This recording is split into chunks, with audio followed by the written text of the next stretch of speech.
Hi, beautiful souls. Just checking. We will just do a refresh on here. Let's see if we're actually live, which is looking wonderful. Hope you're all well. It's another Monday and we're back. Angels in action.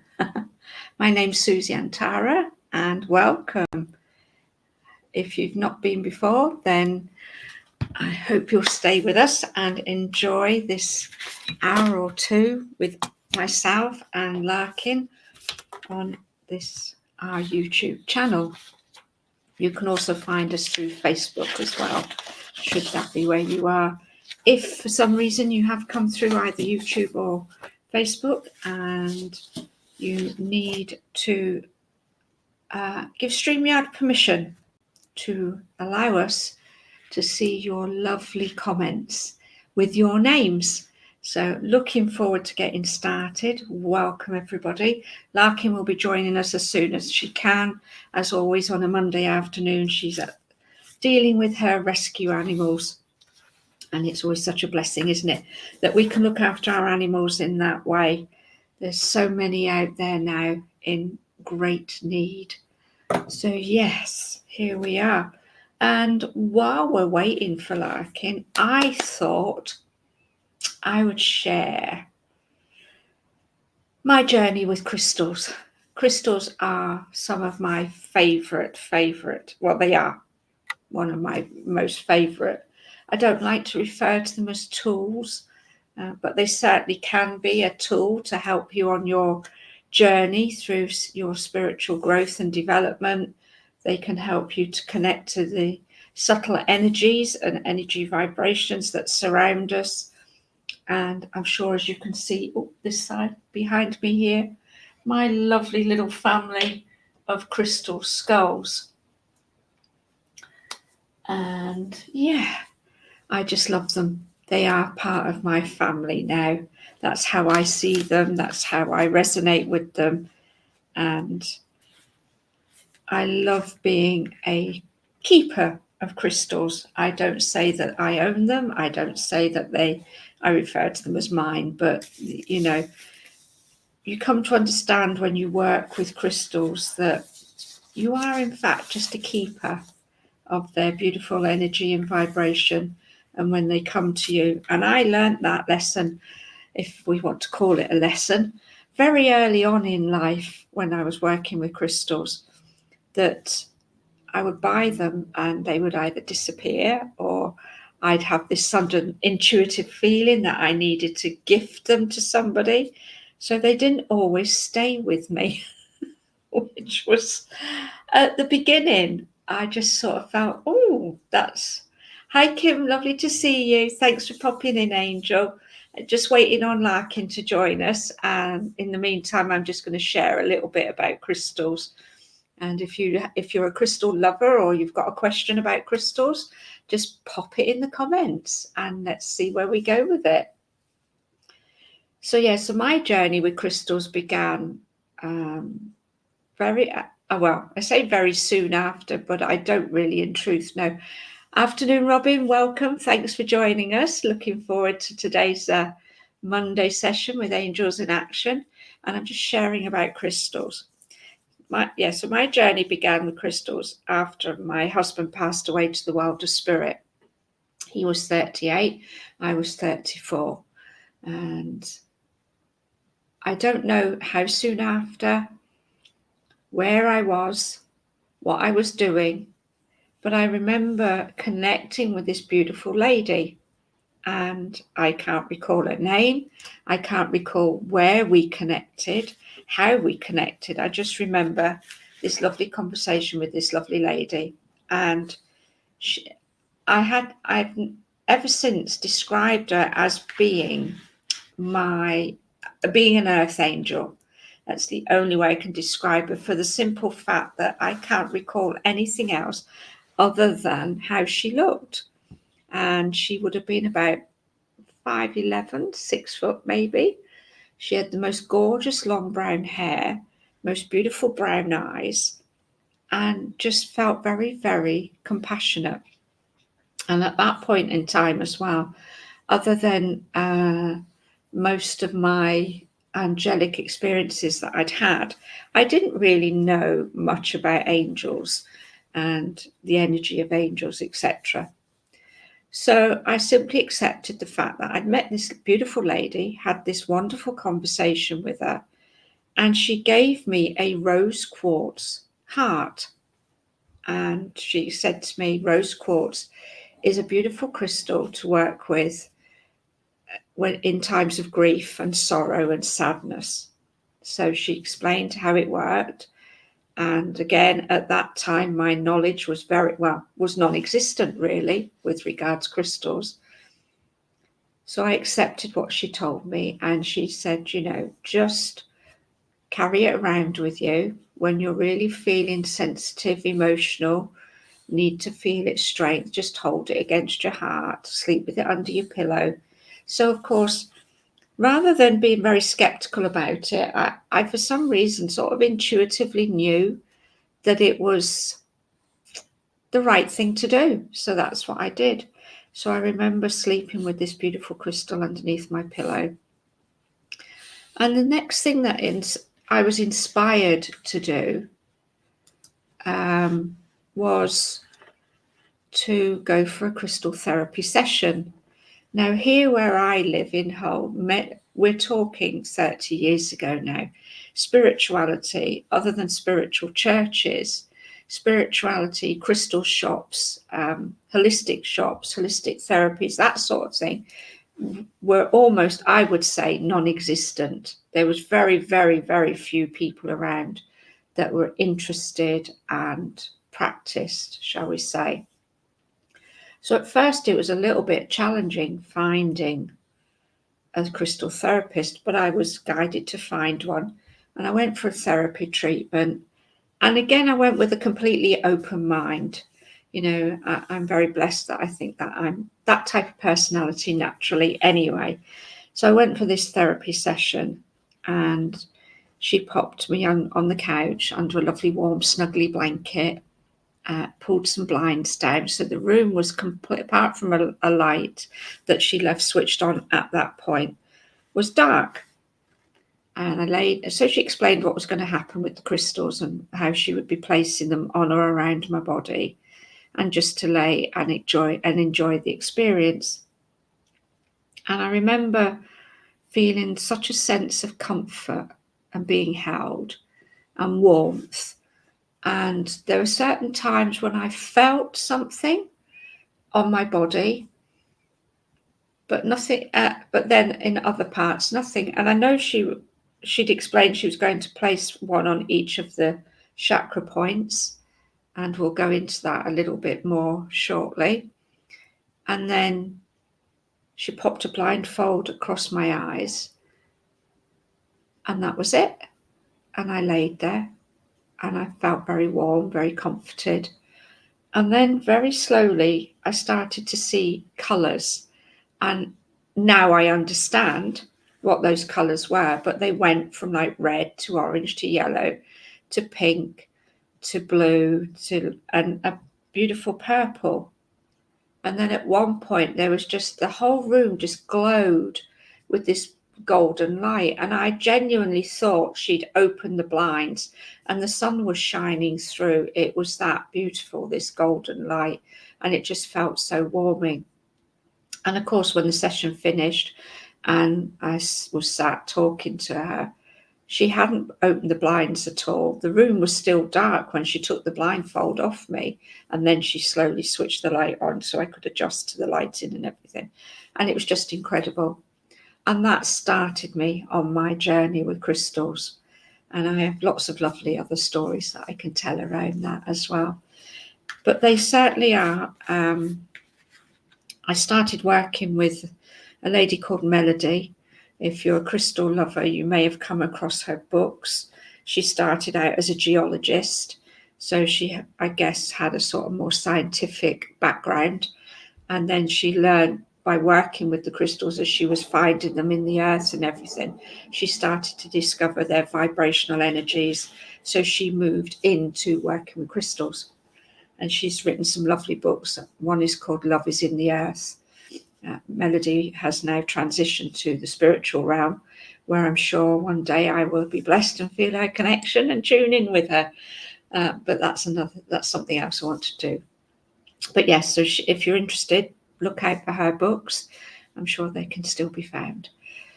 So I started training. I did my crystal therapy training, and then I've just used them ever since. So Kim, I've got most of my crystals in a glass cabinet.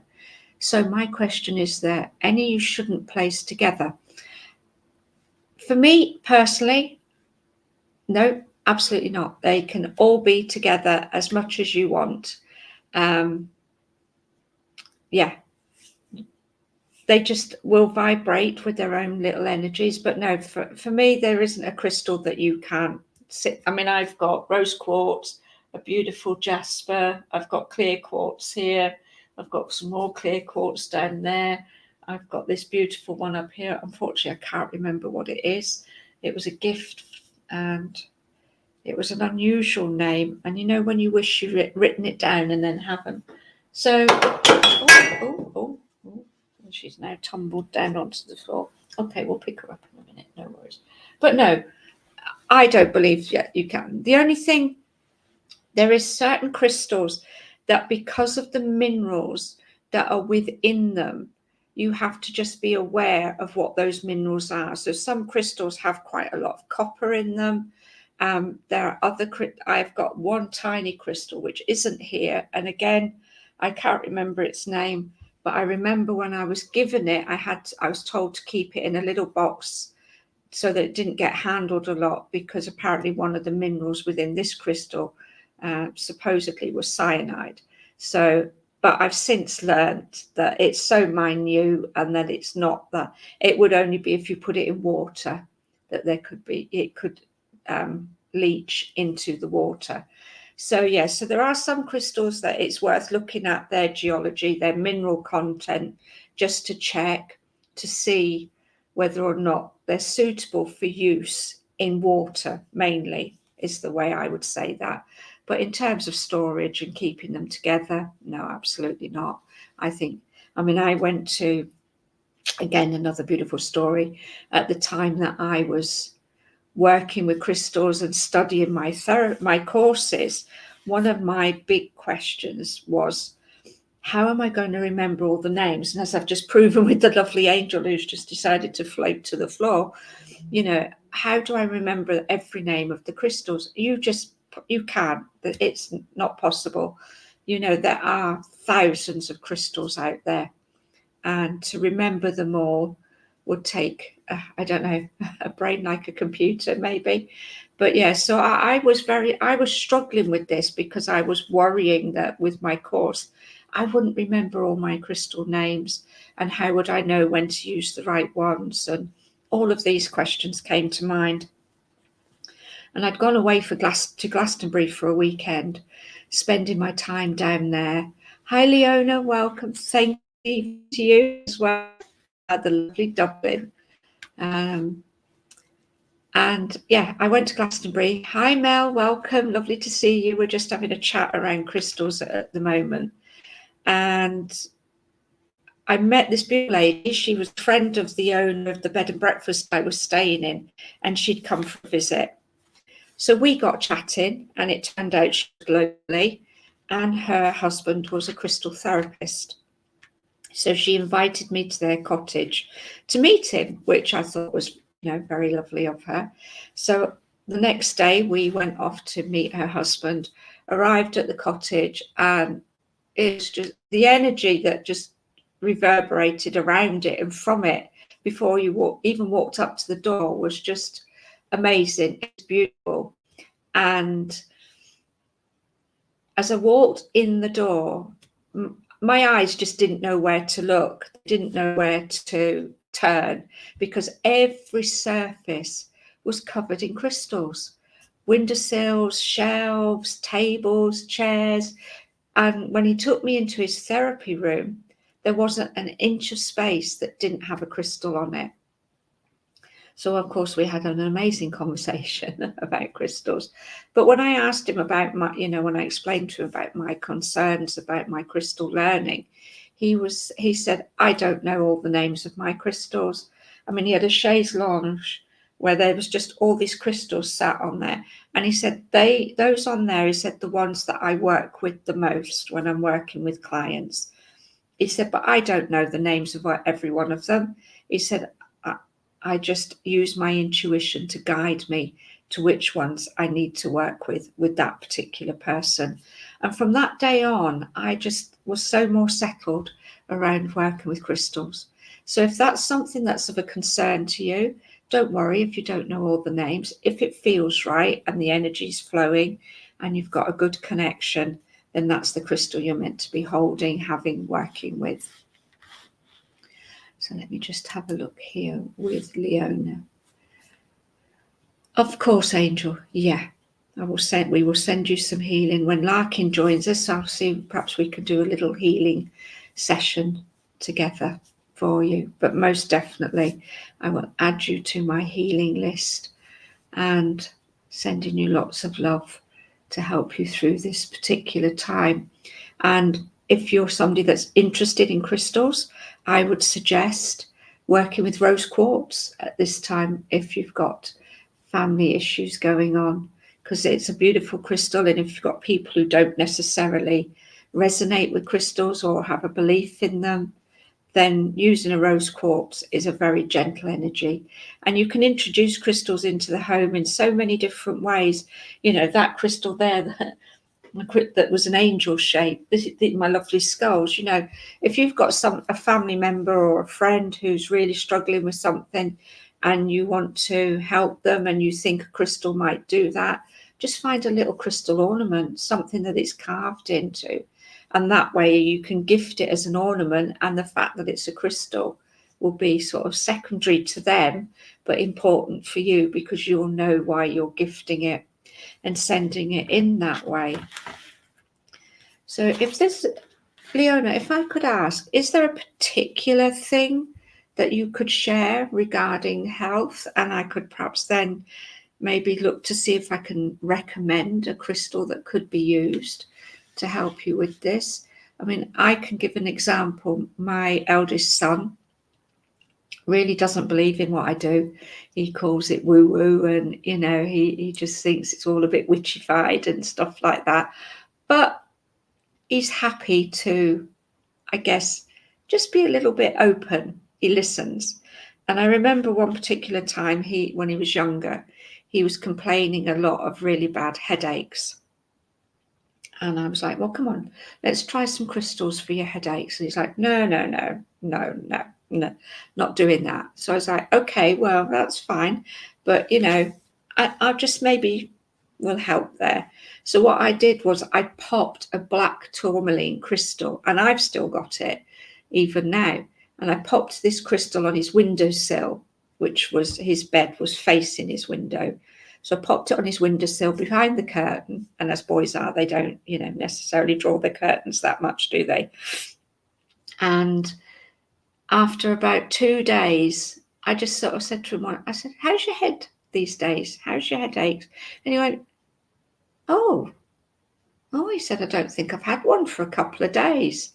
I was like, oh, okay, well, that's, you know, that's really good. I like the sound of that. So I left it another week. Oh, bless you, darling. Oh, I can imagine. Yeah. Thank you, King, for sharing your in here, but this is not the space for that. So I will just remove that one. And and sorry, I'm just dealing with this comment, and then I will be with you, Leona. Thank you. Okay, yes. So bless her. Ah, there we go. So you have a little understanding. So let me just have a look, see. So obviously I'm not saying that crystals do cure, but they can very much help facilitate the vibrational energy and the issues that you're having. So I would imagine that one of the things that perhaps you are struggling with is appetite, as in, you know, wanting to eat and things like that. So carnelian is a beautiful crystal to help with your appetite. Now, on my list of crystal properties, and again, you know, we all understand that when we're working with vibrational energies, we also have our conventional alongside that. So in no way is anything that I'm sharing here to replace what your conventionals. I know, do I, Leona, but we soon move them on with love and positivity. They can always find a way, I'm sure. So, yeah, I know. So the best way to deal with that, Leona, I find, is just to send them on their way with, it's a lovely technique that I learned, an Hawaiian ritual called Ho'oponopono. And it's all you do is you say, thank you, please forgive me, I love you, I'm sorry. And you don't have to say them. You don't have to say all of them. You can just say some of them. You can just and say it in any order. So with that, the case of King Taro, I'm thank you, I love you, and please forgive me, because part of the Ho'oponopono is that it's something that we've attracted as well. And again, that's something to explain in more depth at a different time. But when you have that attraction, it brings it in. You just send it away with forgiveness. So we'll send him with our love and forgiveness. So yeah, so some of the crystals that you can work with. Yeah, so they're all popping in now, aren't they? Thank you to Shona. You may for your lovely message, but not here today.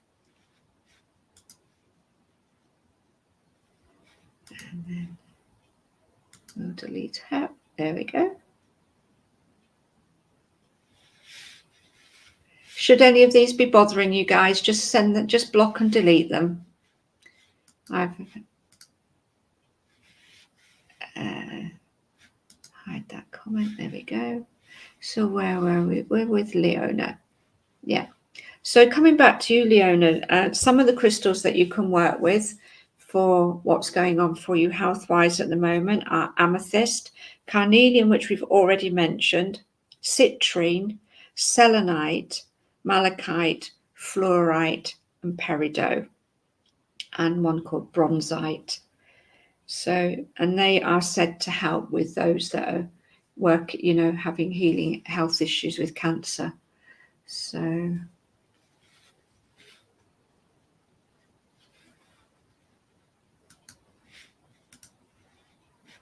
just going to go through and do a bit of blocking and deleting here, guys, just so you're not bothered by these. You know, you've come here, haven't you, because you enjoy our Monday sessions, and I really don't want you to be bothered by these lovely souls who think that they can just pop in as they please. Yeah. So hopefully that's disappeared with them. So where were we? Leona. Okay, darling, let's just pop you here. Bless you. Okay. So other aspects of working with helping just keep your energy in balance is working on your chakras as well. And that may be something that, because of your energy being so weak and tired, that it's not something you would do yourself. But I am going to be putting together a chakra meditation for healing. So if you keep an eye on the YouTube channel, it will be popping up there very soon. I can't say exactly how soon, because I have family issues as well, health-wise, with my parents. But yeah, we're getting to that. So Leona, I don't know if these are any crystals that would resonate for you or you'd want to work with them, but it's certainly worth a consideration in terms of, I'm also very much a firm believer in thank you, Leona, that's really kind of you. Yeah. And it's just, yeah, I think many of us at this moment in time are going through challenging times. I've just recently been offering some readings on my pages with a beautiful oracle deck called the Tarot of the Dead, which I used here last week. And 2 or 3 of the ladies that I shared with there are all having health issues, either for themselves or with family and around them. So I think, just sending healing out for each of us as well is a beautiful thing to do.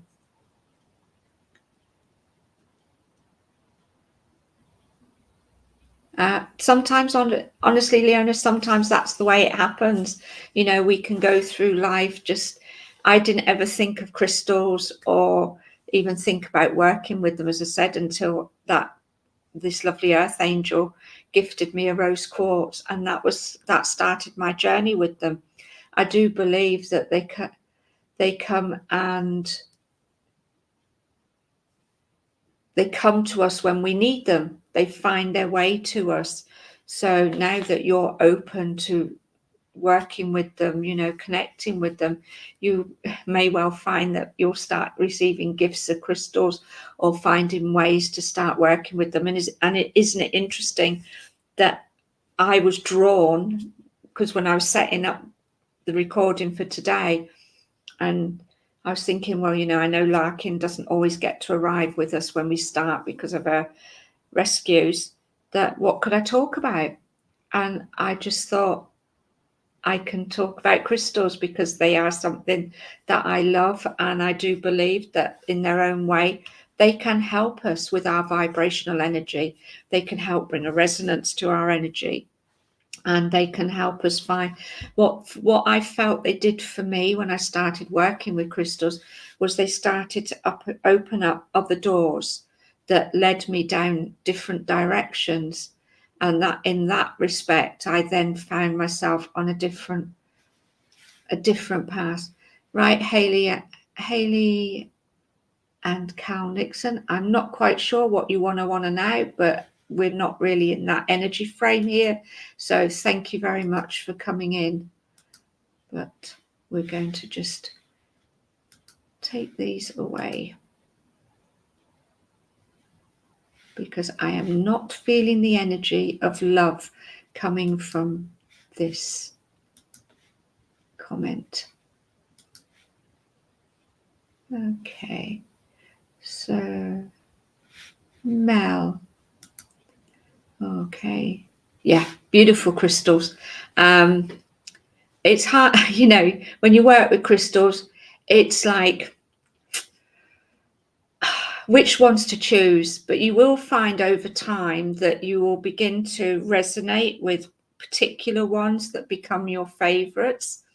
And as you look at their properties and you look at where you're working with them, then you'll find that they're helping you to work towards rebalancing the vibrational energy of that aspect of you. They'll also guide you to perhaps starting to develop working with angels or spirit or animals, anything like this. So for me, amethyst is very much a crystal that is a beautiful crystal for helping you to open up and develop your third eye connection, but it's also very good at helping you with addictive behaviors. Now, I'm not saying that you've got an addiction, but an addictive behavior can be something as simple as, putting sugar in your tea every day. It could be something as simple as eating that bar of chocolate. It doesn't have to be drinking lots of wine, smoking, taking drugs, that sort of thing. It can be something very small, but something that's become almost, when you find you've got almost a need to do it on a regular basis, so it can help with that.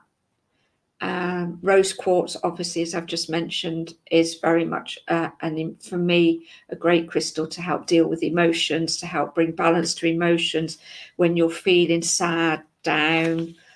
It's a great one for children, if they have like night terrors, don't sleep very well.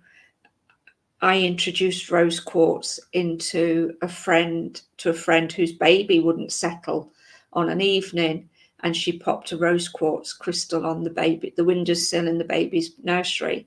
And moving forward, the baby started to sleep beautifully after that. She was a lovely little girl. And yeah, so there's many ways that you can use these crystals. Selenite for me, very much it's a beautiful, I feel, grounding energy, even though a lot of people wouldn't say you would use it as a grounding crystal. But I do find it helps ground my energy when I'm wanting to connect to the angelic realms, because it's one that will take you to be able to connect with the angels. It's also a very good protecting energy. So it can be used a lot in crystal grids or placed around the home if you want to put like a protective bubble around your home or your environment, wherever you're sat, something like that. And then you can also use it as a cleanser. You can use it to cleanse other crystals. You can get flat pieces of selenite now called selenite beds, and you place your crystals on those, and it just cleanses the crystals because it's a self-cleaner. It will cleanse itself with selenite.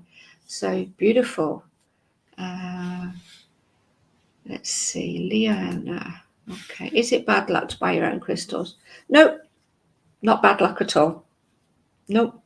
Quite often, buying your own crystals is the best way, I feel, because you are drawn to that crystal for a particular reason. And an example I can give of that is I very rarely, and I do say rarely, suffer with headaches, unless in my younger days when they were self-inflicted through a good night out, which, yeah, that's all changed now. But no, I don't suffer with headaches. And it would have been, about maybe 2007, 2008. And again, this was at a time that I was doing my crystal course. I was learning to be a crystal therapist. And I had planned to go on a bit of retail therapy at the weekend. I'd had a relatively busy week at work. And I thought, yeah, I'm going to go and spend, have a day in town, have a wander around, treat myself to lunch, all the nice things that we like to do for ourselves. And I woke up with a headache, the most phenomenally banging headache I could ever say that I've had. It was probably the closest I've got to having a migraine. And I lay there and I thought, oh, that's it. I'm not going into town. I'm just going to sleep this off. I'm just going to rest. And I did. I probably slept for about another hour or so. And then this persistent little feeling kept coming in, going, you need to go to town. And I'm like, no, I don't want. This is when you start sort of having those little conversations in your head with yourself. Like, no, I'm not going. I'm not feeling too good. My head hurts. Anyway, the headache had eased a fraction, enough for me to feel like I could get up. And so I got up, went downstairs, had a drink and all of that. And still this persistent little feeling, this little whisper was like, go to town, go to town. So I was like, all right, okay. So anyway, drove into town, parked up, and I was like, okay, you've brought me to, by this point, I'd realised I was being guided. So I said, right, okay, you've brought me this far. Where are we going? Where am I going? And it was like crystal shop. Well, at this point in time, there was only one crystal shop in Hull that I knew of in the town. So I wandered into Kathmandu. And as I walked in, I felt a shift in my headache. It was almost like it was starting to clear a little bit, but it was still there. And I walked upstairs, and as I got up the stairs, this crystal bed drew me, and it was clear quartz. And I was like, oh, that's really just lighting up for me. There was just something about it that drew my attention. So I went across to it and I picked it up. And in that instant, the minute I touched it, my headache just disappeared. It went completely. And of course, for me, that was like, wow, that's just phenomenal. That's just shown me that what we're studying, what I'm learning about, is actually true. So I thought to myself, right, I've only got a certain amount of money in my purse. If it's that much, then that's what I'm going to take it home. And I went downstairs, and it did, because it didn't have a price on it. I went downstairs and said to the chap behind the till, you know, how much is this? And he went, it's £20. I was like, oh, okay, it's mine. And I took it home, and it's been with me ever since, and I still have it to this day. And so that shows how quickly a crystal can work, but it also shows how I was guided to find that crystal and buy it. So no, it's not bad luck to buy a crystal or your own angel cards. You can, the one thing I would say when you do buy crystals or cards is you just clear the energy. And I think I was just reading there, Leona, that you use sage, and so you can use sage to cleanse your crystals.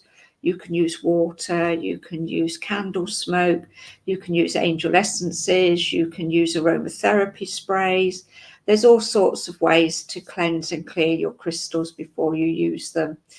You may find crystals are gifted to you, so they come to you in that manner. Yeah, there's lots of ways you can receive crystals, but yeah, you can buy your own. And you can buy your own decks of cards. I mean, I've created my own deck of cards. So, you know, these were not gifted to me by anybody. They weren't bought by anybody, you know, and these are a culmination of 15 years of me putting together angel drawings, paintings, pictures, and then in the last, well, about 2 years ago now, I felt inspired to just put them all together in a deck of cards. So yeah. So your daughter suffers with anxiety. Okay. So with anxiety, there's a lovely crystal called peridot that I know is very good at working with anxiety. Anxiety can be subjective to what's also bringing the anxiety on. So we could look at it as anxiety from the form of, you know, that's just what it is. But we could also look at it, is there something that does she get anxious because she's not confident about doing things? Does she get anxious because she has fear around certain situations?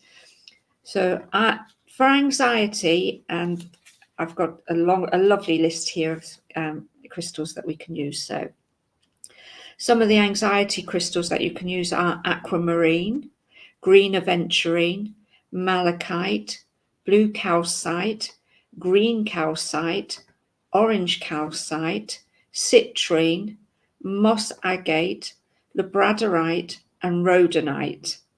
If we look further down and we look at this from a fear perspective, again, we've got aquamarine, green aventurine, where was I? Carnelian, moonstone, rose quartz, sodalite, tiger's eye, tourmaline, spirit quartz, Herkimer diamond. If we look at it from a confidence issue, it could be bronzite, jade, or moonstone. So really part of anxiety can be such a broad spectrum of what it is. So if you can sort of, I guess, hone down a little bit as to what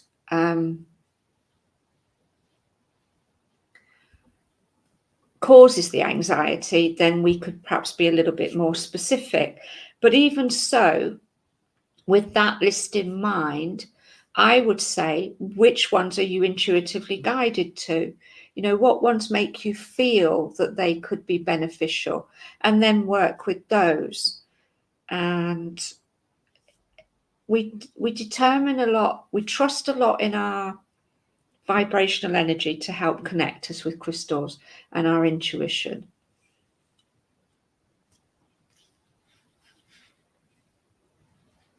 Okay, so let's see, we'll just pop this one up, Leona. Going, oh, she's private, very hard to get to the bottom of the anxiety. She doesn't want to go to counselling. And again, she's 16. Okay, so that's fine. So what I would say would be, given that she's 16, And girls tend to like pretty things as well. You know, maybe some rose quartz, some aquamarine, green aventurine. Quite often at 16, you know, we're not feeling very confident. We don't have that sense of self-worth, self-confidence, self-esteem. So for me, I would say orange calcite or citrine as well would be beneficial, because both of those help build your confidence. They help work with the solar plexus, so that helps to define, you know, bring up our confidence levels as well. But what I'll do is I'm just thinking the best way to get you this list.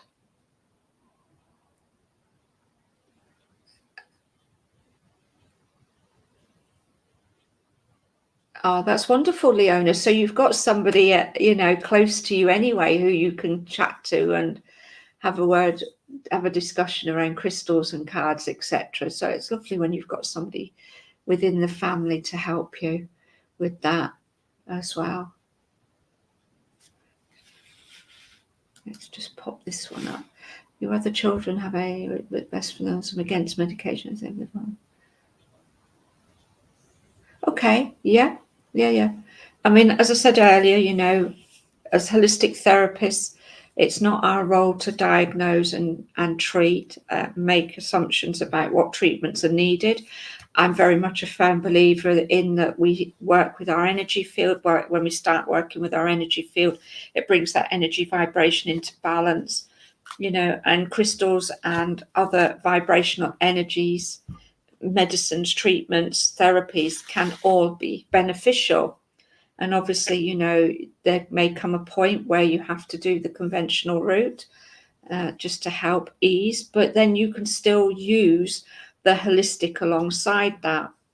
You know, we started off hundreds and hundreds of years ago on our beautiful planet Earth with the energy of Mother Earth around us, and herbs and minerals and crystals and the natural elements that surrounded us were all that we had, that we could tune into and tap into to use to help us. So hence, you know, the lotions and potions that were made by the shamans and the people that were referred to as witches, but, you know, I call them their own herbal therapists and things like that.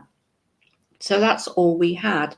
But then obviously as the Industrial Revolution came in and we started to change and we started to incorporate a lot more, what's the word I'm looking for? Machinery, a lot more chemicals into the atmosphere. You know, we started to build what I believe to be a toxic world. You know, we have all these chemicals that surround us in the sprays that are used in the cars that we drive, the chemicals that we use to clean our homes, all of this. And we've incorporated that, you know, and even before we were born, you know, we were absorbing the energies of these toxic extras. I'm struggling with my words today. You know, so we've become a world filled with that, and it's wonderful to see that we are now all coming together in our own different way to find ways to change that situation within this world. I'm just going to take this comment down, Leona, because I'm just feeling like I'm blocking myself from you. So let's just see if we can. Okay, there we go. Yeah, so we've got to balance. I feel we have to balance what's taking place in the world real time today and the holistic avenues that we've got access to, have had access to for centuries, but are now really only starting to bring them back into being and start incorporating them alongside the conventional, until perhaps one day, my hope is that we can change that and be holistic, and then only add the conventional if and when it's needed. You know, we could look at it from the perspective of these creations, the evolution that we've had of all the beautiful inventions that have come about, you know, the machinery that we use in hospitals, the treatments that are now, you know, were they divinely inspired by these doctors and scientists who received that information to create these because of the world that we now live in, that we need this balance. And as I say, I'm a huge advocate and believer in holistic therapies, but I'm also, as a nurse of 40 years in the health service, I'm very aware that, you know, the conventional treatments have come into being for a reason, to help us as well. And I think it's all about the word complementary. It complements us. So it's looking at what we're taking conventionally, what impact that's having on our vibrational system, on our energy, on our physical well-being, on our mental and emotional state, and then finding the conventional that can balance that. I've been working with a medical herbalist for 15 years now. When I say working, in that I'm a client of his. I was first introduced to him when I went to a herbal shop locally, because I was looking for things like oil of primrose, rose oils, or St. John's wort, all those sort of things, because I was going through the menopause and having very much the emotional highs, emotional lows, and all of that. The doctor had put me on HRT therapy. Didn't work for me, made me feel very ill. So I decided to go and look at the holistic. They introduced me to this medical herbalist. He put me on a tincture after working with me, and I was on that tincture, and I have to say I've been blessed. I have not needed to return to hormonal replacement therapy. That's my story. That's my journey. That's what's worked for me. But since then, whenever I have something that's needed, I realized a couple of years ago that I had adrenal fatigue syndrome. And again, I went to him first. He did his checks, he agreed with me, put me on a tincture for that. And I've been taking that ever since. So I am a firm believer in working with holistic therapies. I'm a batch flower therapist as well. So I work with batch flower remedies. I'm very much, because dis-ease, as it's referred to, I believe, and as do many others believe, begins with our emotions. And when we have our emotions that are out of balance, and we hold on to them, we store them in our body, we store them in our energy field, that impacts our auric energy. That in turn then impacts our chakra energy. That then begins to impact the physical body. And that's where dis-ease begins to manifest. So if you can get to the core essence of, this is why I was saying about the anxiety with your daughter, if you can get to the core essence of what this anxiety stems from, you can deal with that emotion and find the things to help balance that emotion. And by doing so, then you can improve the vibrational energy, then the physical body starts to come back into balance, and it becomes a way of bringing everything back into balance. So again, ladies, if anybody is beginning to just message you and it's causing you a problem, just let me know, and we'll just do what we need to do to send them on their way with love. So hopefully, Leona, that's given you some food for thought, something to consider and look at working with. And I'm just going to pop through the comments now and just say hello. Hi, Karen. Thank you so much for popping in. Sorry, I didn't acknowledge you earlier. Obsidian. Yeah, it's another. Do you know, I don't think there's a crystal that you could mention that I wouldn't go, oh, yeah, lovely. Obsidian is a great crystal for grounding your energy, for releasing any negative energy that's around you. I have a black obsidian, and both my black obsidian, my black tourmaline actually sit around when I'm working with my computer, around my TVs, things like that. Really good for that sort of energy. Yeah, beads for baby teething. Yeah, absolutely wonderful. Sage is amazing. I actually like to use Palo Santos as a cleansing smoke. It's known as holy wood. If you're drawn to using that, please be aware that there is some, just do a bit of research around what you're buying, because for a while Palo Santos was becoming quite rare because it was being overly farmed. But I do believe now that there's some that is being, they're replanting and stuff. So yeah, but white sage is beautiful. Mel, just have a little. So a social anxiety disorder. Okay, no, okay. So for me, Mel, thinking about the fact that this is social anxiety, as I tune into the energy here, my sense is this is perhaps to do with a lack of confidence, lack of self-esteem. Because it began at the age of 4, I'm sort of feeling that perhaps at that age something took place where perhaps your confidence took a little bit of a battering, and it only takes one small thing to happen to change how you feel, and that then can become. At the age of 4, we're looking at working with our sacral chakra, for developmental age.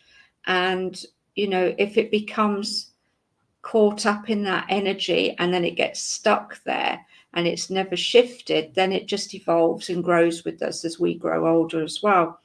So moving back to the fact that it's social anxiety, I would look at working with perhaps orange calcite and citrine, but also work with rose quartz, because there's a feeling of needing to nurture yourself, some self-love here as well going on. But I'll just list the anxiety crystals again.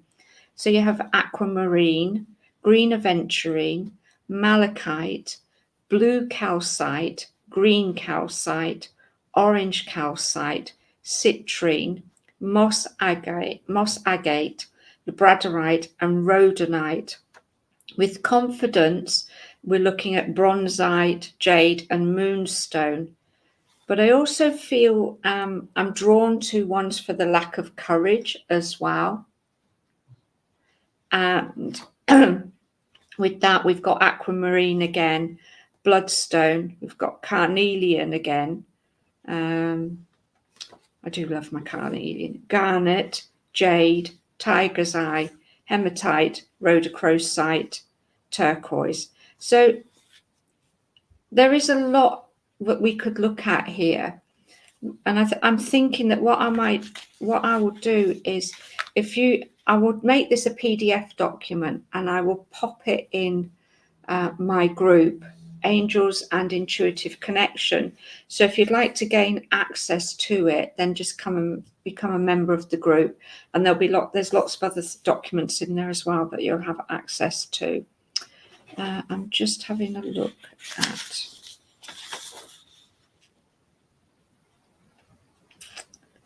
perhaps other ones.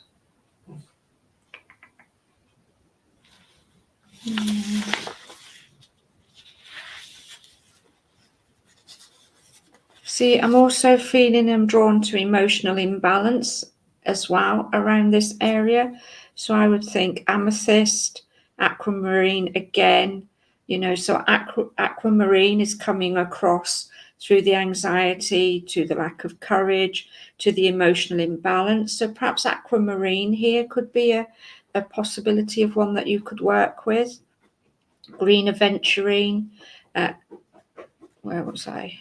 Sorry. I've lost my way now. No, not green aventurine, ignore that one. Blue lace, agate, garnet, jade, malachite, moonstone, rose quartz, which I've mentioned, and turquoise. So there's quite a few that you could perhaps consider. But for me, I'm very much drawn to the orange crystals, so orange calcite, carnelian, and the rose quartz for yourself, just to see. Because sometimes it's better to start off with 1 to maybe 3 just to begin with, so that you don't overwhelm your vibrational energy with the crystals. But the one thing that I will say, when you're working with crystals, they always will know, if you like, when it's time to stop working for you. So you may not feel a connection with them, you may feel something shifted or changed, and that can bring a lot of difference around as well. So let's see. Leona, could you private me? Okay. Leona, if you just drop me a private, just find me on Messenger, Susie Antara, and yeah, I will certainly pop it into a messenger for you. I'll get it uploaded as a PDF document, and that way then I can start sending it out. Okay, so Shelley is being really kind and offering to read for you ladies. So I think it's time to remove these messages as well. So I'm sure that's very sweet of her, and thank you. And here comes the lovely Larkin. Hello, beautiful. Oh, hi. How are you doing? Great. Thank you for being here. Well, I had some animal rescue calls today. I thought that would be the case. So. I've been on the phone with transport and vets. So oh, bless you. It's a wild morning, but it's all right. Okay, welcome, excellent. and happy to see all of you. So welcome. Yes, good evening, Leona. So I've just been sharing about my love of crystals, ways to work with them, and and I've been receiving some lovely questions on how we can use them and how we can help with them. So, but I'm just in the process now of deleting a lovely lady called Shelley, who's very kindly offering to read for everybody. Oh.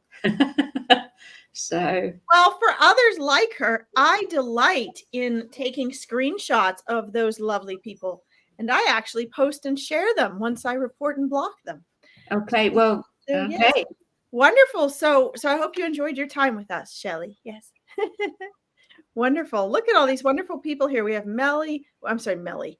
I'm looking at Leona and Mel at the same time. Karen, and of course, Shelley. Let's see, who else do we have on here? So lovely. Karen, welcome. Michelle, fabulous.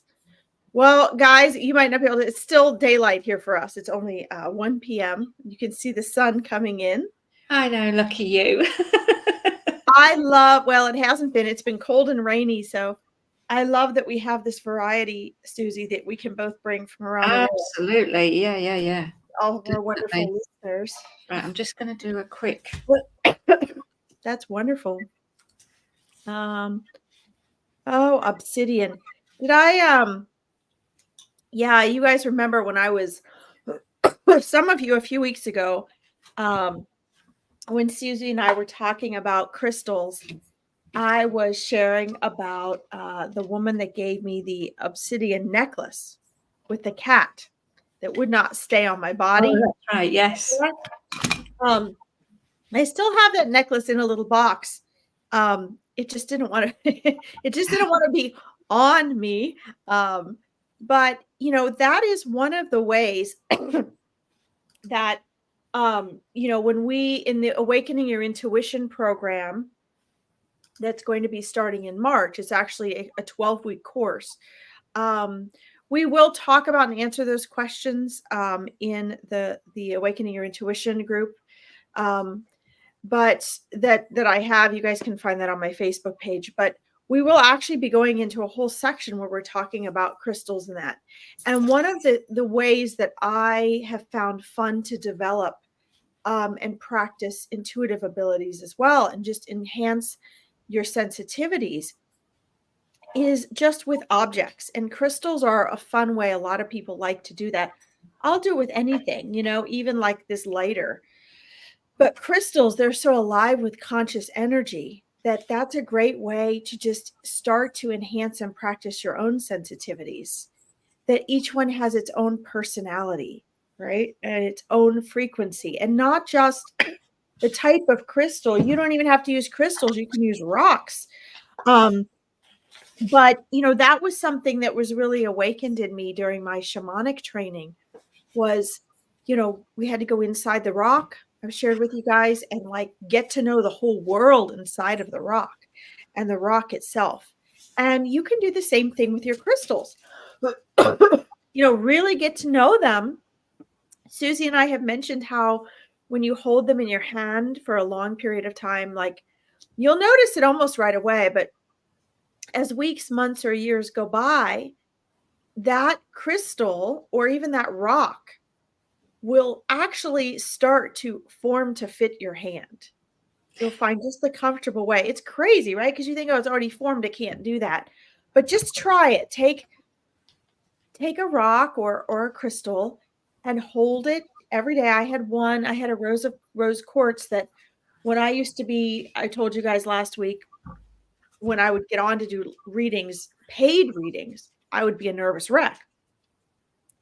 But before and after that person's reading or a group reading, I was all confident. Spirits talking to me. I'd get in front of people and I'd be like, oh.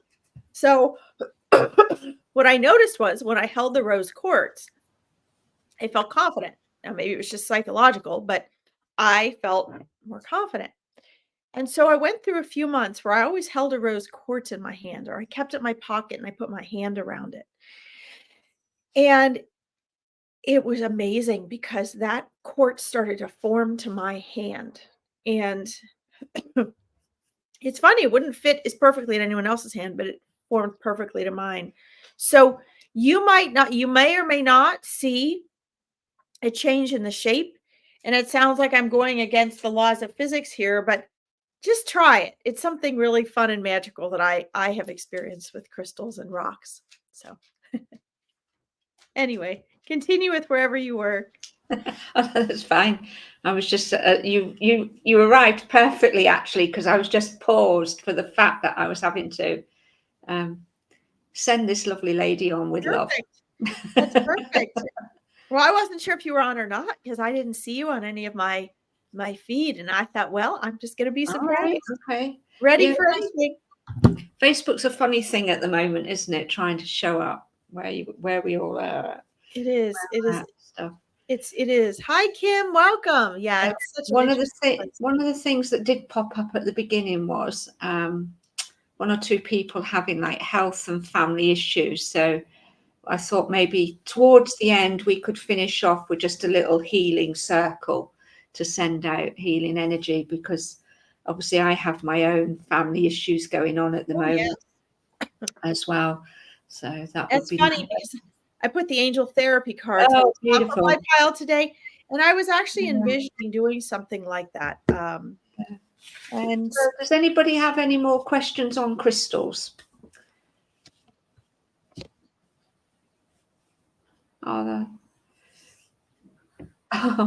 do you know, Leona, that was something I was saying earlier. I don't know if you caught it, that, I consider ourselves to be the keeper of crystals, even though we go out and we purchase them, or we're gifted some. We are actually only the keepers, and they do only stay with us for as long as we need them, or even if we need them at all.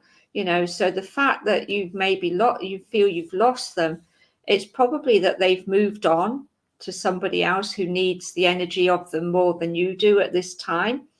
But also, interestingly, if they're meant to, they will come back as well.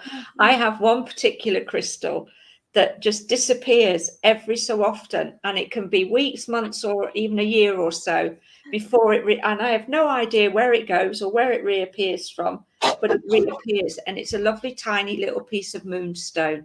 Now, I've got other moonstone crystals, but this particular piece I bought when I was out in India, and it was triangular in shape, and I had every intention of having it made into a piece of jewelry. and that was it. It decided that's what it didn't want to be, I guess. So yeah, so it goes and comes back every so often. And but yeah, that can happen. I do want to throw out there too, I remember when I was working for the parks as a naturalist, and we had to do a week of weeds, where we educated people about weeds. And I think I remember being audited by my director at the time. I had to put together the program, and I was presenting to people, and her eyes were popping out of her head like she was horrified, because everybody's talking about weeds and why people don't like weeds, and I was doing the opposite. I was talking about how we're just labeling them weeds, and how humans like to control everything. So we don't like weeds because we can't control them. And we breed these wimpy little flowers that we have to pay a lot of money for to help the economy, right? And we have to rebuy every year because it makes companies money. And we need to look at the weeds, because weeds are really meant to survive. And dandelion is my favorite flower. That is my flower. So we were looking at that and labeling. And I feel the same way about rocks and crystals. I love crystals as much as the next, and there is a difference. But I also want to share that rocks can be special. I started a rock collection when I was like 2 years old, and I still have some of those rocks. But rocks are, they hold a lot of the same characteristics in form of crystal. There is a difference, obviously, but it's like saying, birds are different than monkeys, but they're both animals, right? And so are we. We're animals too. So my point in sharing this is the same can happen with rocks. If you guys are walking along, you can learn a lot. You might stumble on a rock. It might have a message for you. You might pick one up and put it in your pocket. This connecting with nature and allowing rocks to help teach you your intuitive abilities is, going to help you with your crystal work, if that's what you prefer. But don't forget about the rocks, is my point. I was in a very sacred space way up in the Highlands of Scotland when I lived there. And it was an ancient Celtic burial ground. And many priests and priestesses had been there. It was a sacred space. And I remember feeling like I got up there. I can't even tell you guys. This is a whole nother story. But I got to the top of this peak at the center of this burial ground. And I just put my arms out, and I had a vision of thousands of years of things that had happened there. And everything that had gone on just washed through me like I was watching a movie. One of the most incredible experiences of my life. So I had, on my intention in going there had been, I'm going to take a rock with me, going to let a rock invite itself to come with me as part of this sacred space. And that's one of the things I do when I go anywhere. I will, ask a rock if I can take a rock. So I got done with this experience, and we were on our way out, and I was looking for a rock. Some of these rocks were pretty good size. I mean, not huge, but they weren't like little pebbles. And I looked down, and there was a beautiful rose pink rock. I swear it was natural, in a heart shape. And I thought, that must be the rock I'm supposed to take. And all these hundreds of thousands of rocks, how would I see this rock? And I leaned down to pick it up. And before I even touched it, within me, around me, and radiating out from the rock, I just had this sinking feeling, this like warning feeling. And I heard and felt this voice say, don't you touch that rock. This is a sacred space. I swear to God, I'll never forget this. I'm not easily scared. I knew the power of this, this message. No, nothing is to be removed from this sacred space. It belongs here. It's in a way you can remember it, so you may take this with you. But if you remove this rock from this space, you will regret it. You're not. And I was hunched over, and I just went, okay. And I tiptoed my way out of that space. But in reflection, it made the space all the more sacred. So, they will speak to you. they do have guardians and keepers, which is what I heard, that will speak to you. Yeah. And as Susie said, they do have an energy of their own and will come and go where they please, because they're part of that bigger maneuver of nature. And that is why, not to change topics, we'll get into this another day, but that is also why the elves were able to speak for and keep and ask and command. It seemed as though they were commanding nature at will. And they were, but it was because they had a mutual permission and relationship from nature to do so. Anyway, my little story. Beautiful. I love it when that happens. I haven't told many people that, but it's funny. Yeah, I have that experience on quite a regular basis. You know, even going out in my own garden, I will look around to see if there's a rock or a stone or a pebble or something that just sort of showing itself to me, and then just sitting. Again, you know, this is all about first experiences, and just I hope giving you guys some insight into how you can have your own experiences with tuning into the energy of what's around you, because everything is energy. But again, going back to when I was first learning and studying, and it links perfectly with that sort of story. I was on my course for studying crystals. So, of course, I had to go away for this course, and it was like one weekend every month, and I stayed in a bed and breakfast. And it was always a different one every time I went. And this particular one that I stayed in had a beautiful garden. And like you went and sat and had your breakfast in the conservatory part. You looked out on the garden, and there was this like low brick wall with, rather than actual concrete and bricks, you know, like bricks and mortar like we're used to, it had been built with rubber, what I would call boulders. So I was sat and you could see the boulders, and obviously they were all, you know, zigzaggy and all over the place. There was no sort of symmetry to them.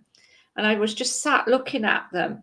And all of a sudden, this face literally popped out one of the boulders, to the extent that I thought it was actually somebody walking towards me. And I'm like, oh my, my little heart was doing this. I think I maybe turned a little pale. I'm not sure. Fortunately, I was sat on my own, so I don't think it would have mattered anyway. But yeah, and then as soon as I realised that it was actually the boulder had formed a face, I was like, no, I'm imagining it. So I looked away, looked back. No, the face was still there. And this is something that I find as well. You know, we question, we ask ourselves, did I imagine that? Did I make that up? And for me, one of the things that I've found to validate if it's there and I haven't made it up is to look away and look back again. And if it's still there, you haven't made it up. It's, you know, it's part of it. But yeah, so I looked and I just watched this face, and then 3 or 4 started to appear along the wall. And then they just started to just let me know that they were keepers of the boulders. They were rock people. And is it Frozen? I think now there's one of those in the, if you've watched it in the Frozen movie, there's a scene where there's all these rocks with grass over them, so you think they're just boulders to sit on, and then they all come alive and they turn into people. And this was more or less exactly what was happening with this wall as I was. And I remember having this lovely conversation with this particular one that had popped out into my face. And it was like, yeah, you can look at us, but you mustn't take us, you mustn't touch us, you know, we're the guardians of this space. And when I went and asked about the actual land that we were built on, or the place was built on, it was actually a ley line as well. So, you know, so sacred meaning, sacred space, sacred energy can come in many different forms and different places. But yeah, that was my first experience of having the energy of the rocks talk to me. So that was really cool. That is cool.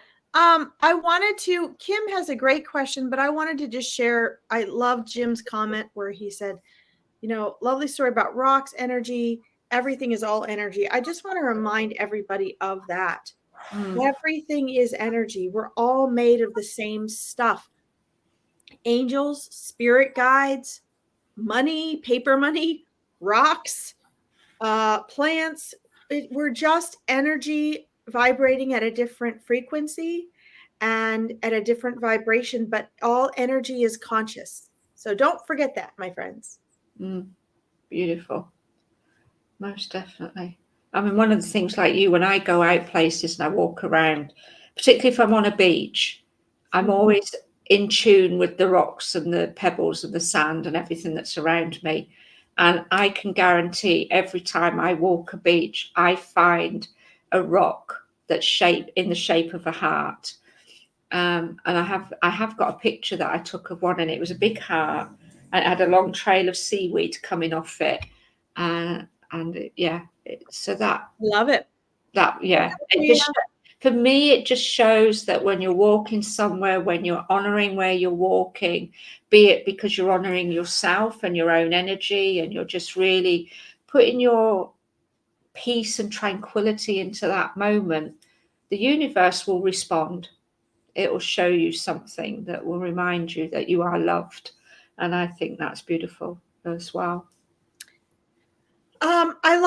I love Kim's question, and I know Susie's going to have wonderful answers for this. What are your thoughts on Moldavite? And some people say it's too strong for them to use. I want to just generally say, before I turn that over to Susie, that two things. One, be careful of what some people say. Number two, again, guys, this is a mind thing. And it's how and what you use something. I don't believe that something is too strong or too weak for someone to use. I believe it is, what are you wanting to use it for? And is that energy the right match for you in the first place? So, for example, when the obsidian cat necklace exploded off my neck and would not stay on my body, it's not that obsidian. First of all, it's not that it was too weak, that I was too strong for it, or it was too weak, although that could be part of it. But the real issue, there were two real issues there. Number one, the woman that gave it to me was her intentions. She thought her intentions were good towards me, but they really were not.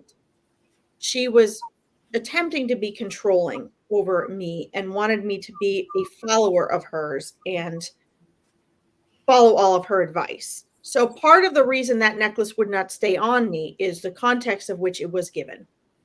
The second thing is it's not that obsidian is bad for me. I didn't need all that. This was a lot. There were a lot of beads. There was a big, heavy, I didn't need it. It was supposed to ground me. I was already balanced between the spirit and the non-spirit world.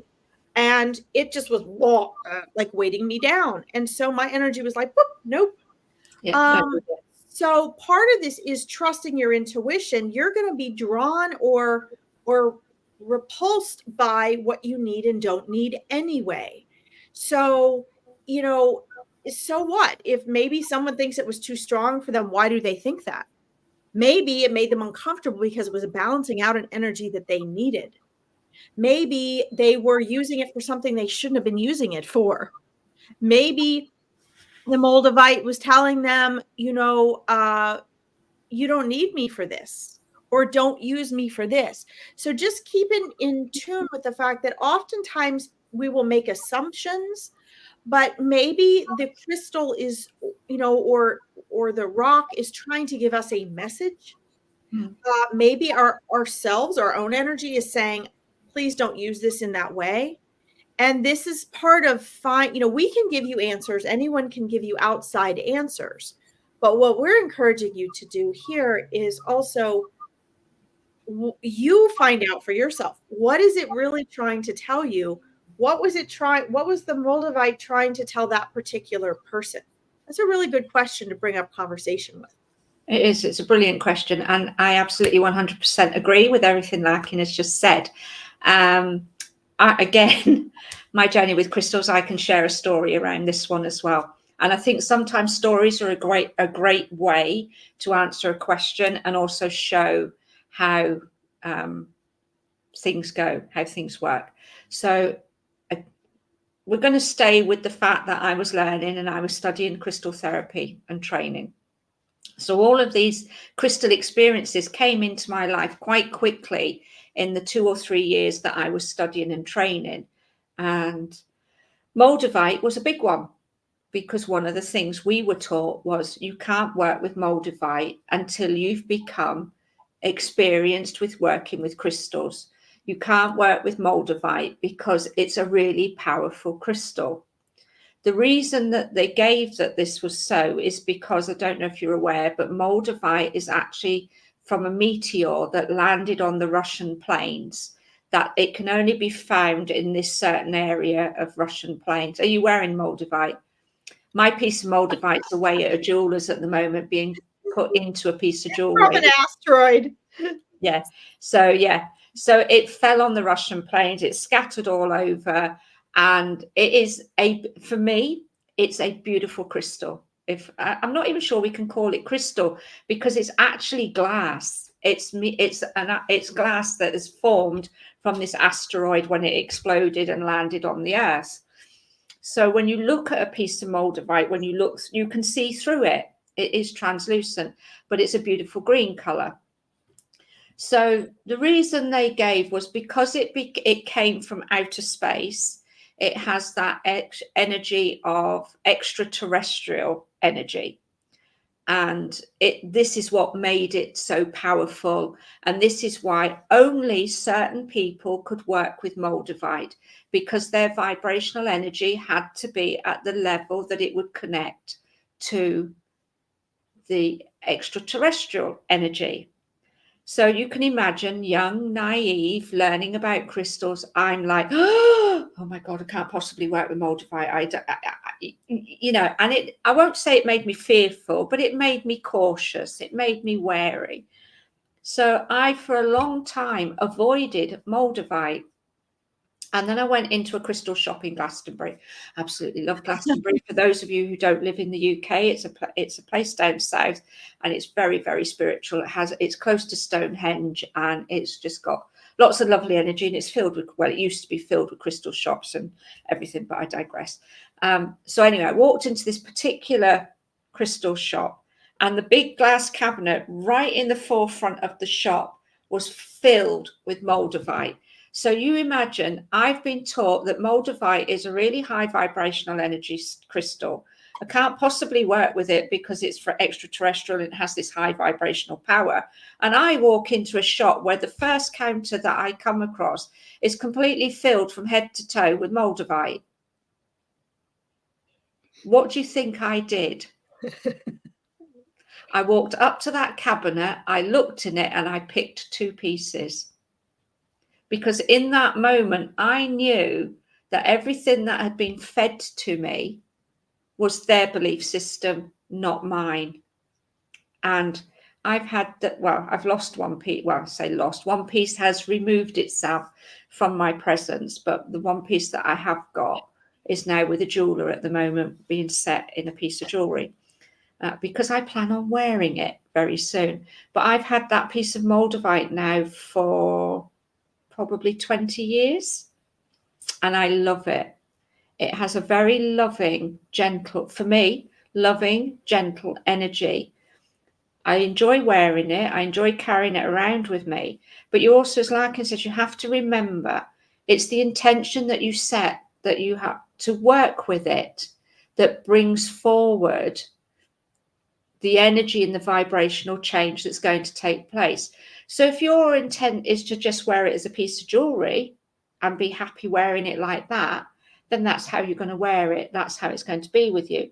That's not to say that at some point you may not feel a vibrational energy with it, as Larkin did with her overload, her cat necklace, but on the whole, unless you sit down and set the intention to work with a crystal in a particular way, its vibrational energy is not going to impact you, is my belief. Others may not agree with that. So I would say Moldavite is not too strong for anybody to use. It's how you work with it, the intention that you set to work with it. Any crystal can come in with an energy and a vibration that can make you feel overwhelmed, nauseous, sweaty, because your body is having a physical response to the vibrational energy. And that's because that particular crystal is doing something to clear the imbalance in your energy. I worked with a client many years ago. She loved crystals. She had her own, she carried them around with her. She wore them every day that she could. She came to me for a therapy session, and I think I remember I used rose quartz. I know for a fact I did. And I think I used a couple of grounding crystals. And through the session, she trembled from head to foot. She shook and shook and shook. And when she came round, she went to me, "That's the most peaceful sleep I've had in a long time." Now, I watched her body vibrate from head to physically vibrate, and I expected her to come round at any point and go, "Oh, that was not very pleasant." And she didn't, because what it was doing, it was shifting the energy on a vibrational level. But I was in tune and able to see what it was doing in that fine physical vibration as well. But other people will say, "Well, that made me feel nauseous." If that happens, then remove the crystal. Don't continue with it. And then go back to it, because it's changing. It may be that you need to do it in little moments, everything is bite-sized pieces. One of my mentors always used to say to me, you would have a plate of dinner in front of you. You wouldn't pick it up and tip the whole lot in your mouth and eat it all at once. You would eat it a bite at a time, working with energy, working with crystals, learning, developing, growing. Everything is done a bite at a time. And it's no different, I feel, when you're working with crystals.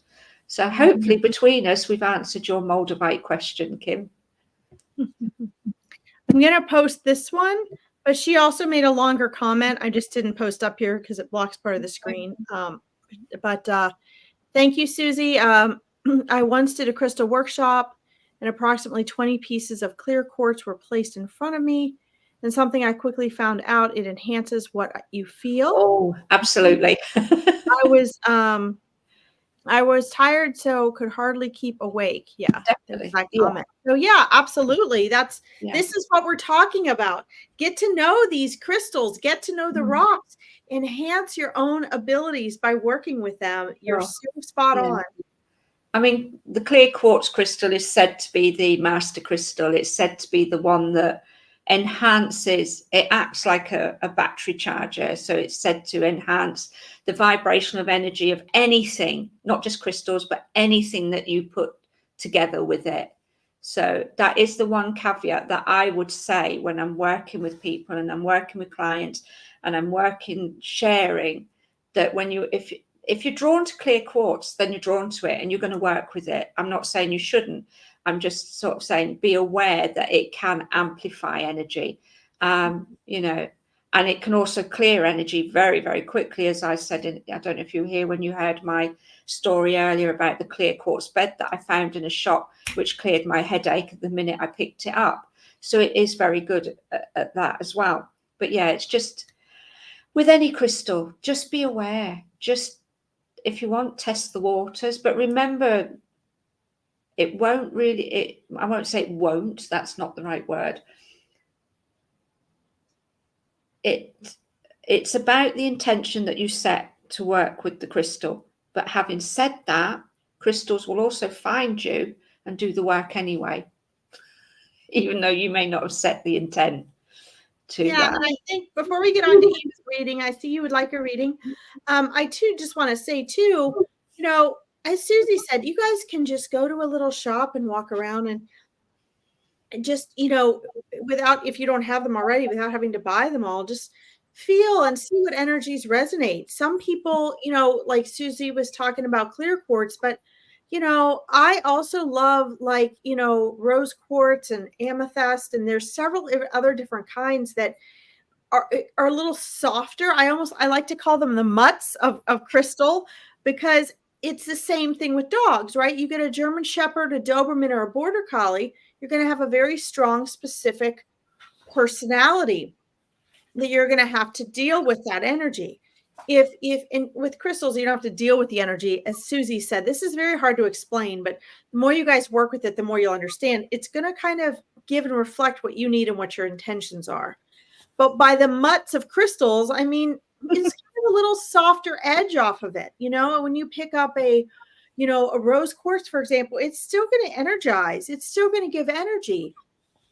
But it's sort of like a softer energy, sort of like you go to the pound and you get a mixed breed. They're going to have a little bit different, softer energy that holds the qualities of several different types of dogs. So, just keep that in mind. And again, guys, this is all about you and your path, your experience. And so we can share our stories and guide our experience, give you readings on what we feel for you. But you get to take the steps and find your own way of testing this out, building your own relationships with animals or trees or crystals or fairies. And we encourage you to do that. If you're not supposed to be with that particular crystal, there really is no not supposed to be or supposed to be. But if it's not the right time and place for you to have that relationship with that crystal's either going to go away and disappear, or you're not going to be interested in it. You're not going to be, it's not like with people where you can be drawn to the relationship that's going to hurt you.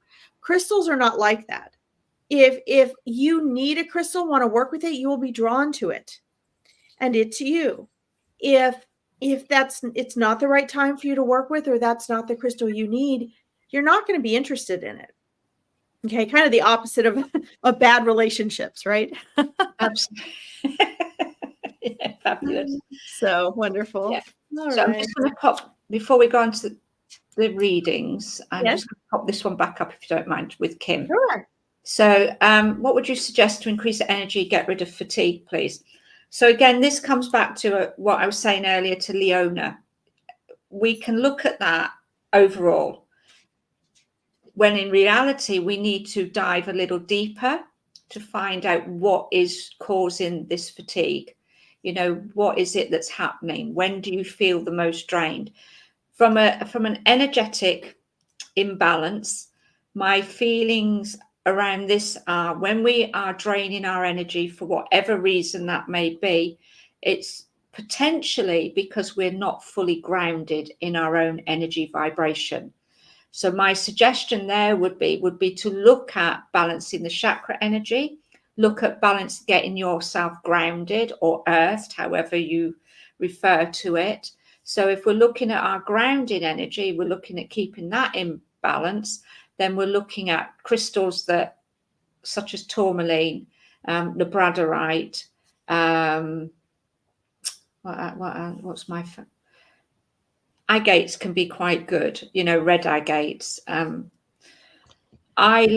There's a crystal called Apache tears, and they come as a pair. No, not Apache tears, Bogie stones. They come as a pair, and they have a yin yang, male female energy. So one has like little nodules on it and one has a little mark on it, and you work with them together. Now they're very good at balancing the chi, the energy flow. So it might be worth looking for those. With Bogie stones, you will know they're authentic because they will have the markings on them. So be very aware that there are some alternatives out there that aren't the real deal, so to speak. But yeah, for me, so your fibromyalgia, again, it's interesting. I was talking about this with a friend a couple of days ago because she has exactly the same thing. It's, for me, when you're working with something like fibromyalgia and a lack of energy due to that, whilst crystals will help you with the emotional side and will help bring the emotional aspects of that back into balance, this is a bit more deeper than just using crystals to help you bring some energy back in. I know for a fact she struggles to sleep. So when she's not sleeping well, her energy's drained. So it's looking at your sleep patterns, looking at ways to help rebalance your sleep energy. you know, on a practical note, there is an absolutely fantastic piece of kit out there in the world called an earthing blanket. And if you go to the Groundology website, I can't remember the gentleman's name now. It's completely gone from me, but it will come back, I'm sure. It's also on YouTube as well. Yeah. But he wrote a book on earthing and it's on the website called Groundology. And I've actually got an earthing sheet, and I love it. It's great. So go and have a look at that. Look at those. Look at when your times of feeling really drained are the strongest, when it's happening the most. Look at what your emotions are like when that's happening as well. And then when you get to that, then you can look at finding things that can help rebalance the emotions and help bring the energy. But it's a holistic picture for what's draining your energy, Kim, not just one specific thing. So yeah, I would look at grounding your energy. Oh, right, okay. But tend to listen to podcasts as sleep is bad. Okay. Do you mean in bed? Or tend to... Right, okay. So you're using the earthing sheet, so that's one thing. But then let's look at something. Look, I just get a feeling and a sense, and I don't know if Larkin will agree with me on this one, that this is coming into dealing with the emotions. It's looking at when your fatigue is at its strongest and what emotions are going on for you at that time, and then working to balance those emotions with a variety of ways. And that can be with crystals, but I get a feeling this is something that perhaps where you could use herbal essences, flower remedies, other things to help rebalance that energy drain. What are your thoughts, Larkin? I'm going to answer 3 comments here in one, and then I want to get deeper into Kim's. Eva, we did not forget about you. We'll get to you, okay? First of all, I want to quick toss this out there, and then I'm going to get back to you, Kim. Jenny Kaiser says, if her crystal breaks, what should I do with it? My answer is just love it. Love it, love it, love it. Yes, absolutely. It's fine. It's like you're taking a glass of water and you're pouring it in 3 different cups. It doesn't matter if it's in 1 cup or several. It's fine. It's not a problem. So again, don't believe hearsay if people are making things up about it. Just love it. You know, with Kim, and Susie sort of touched on this some, and I love Jim's comment, so we'll get to that too. But here's the thing, Kim, and I want to also let you know, Kim, that this is, you know, I'm not trying to market myself here. I want you guys to understand what we have. For $28 a month, you can subscribe to the Awakening Your Intuition group, okay, without having to actually go through the 12-week program. During this, we meet every week, and we will be answering questions like this so that we can answer the live questions of you applying to your life. So as we move forward with that, Kim, and you're joining that, you will get to work on this work for your fibromyalgia and check in to see what things are working, what things are not working, because it's about applying this stuff to your everyday life. Okay, so secondly, that leads into saying, understand that handling, for lack of a better word, your fibromyalgia and creating a slow transformational healing process for it is a process. Okay. I want to say some things that some of you on this podcast may not like. One of the reasons Susie and I are doing this is because we found 2 extremes surrounding spiritual and metaphysical areas. And it was one of the first things that linked Susie and I to want to work together. One is those people who don't believe in anything. Maybe they're atheists. The spiritual stuff is woo-woo. They don't believe in energy. If they don't see it, they don't believe it and all that. Actually, those people are sometimes better off than the opposite extreme, because the energy is still there. The angels and spirit guides are still there. The signs are still happening, but they're grounded enough to focus on their decisions and their habits. Whereas the opposite end of that, which are really the majority of people that listen to us, oftentimes are looking for and seeking answers only in metaphysical and spiritual. And I'm not saying that's what you're doing, Kim. I just want to remind you all that for this brief period of time, you are eternal conscious energy, a soul in physical form. There really is no physical form, but we're experiencing it as physical form.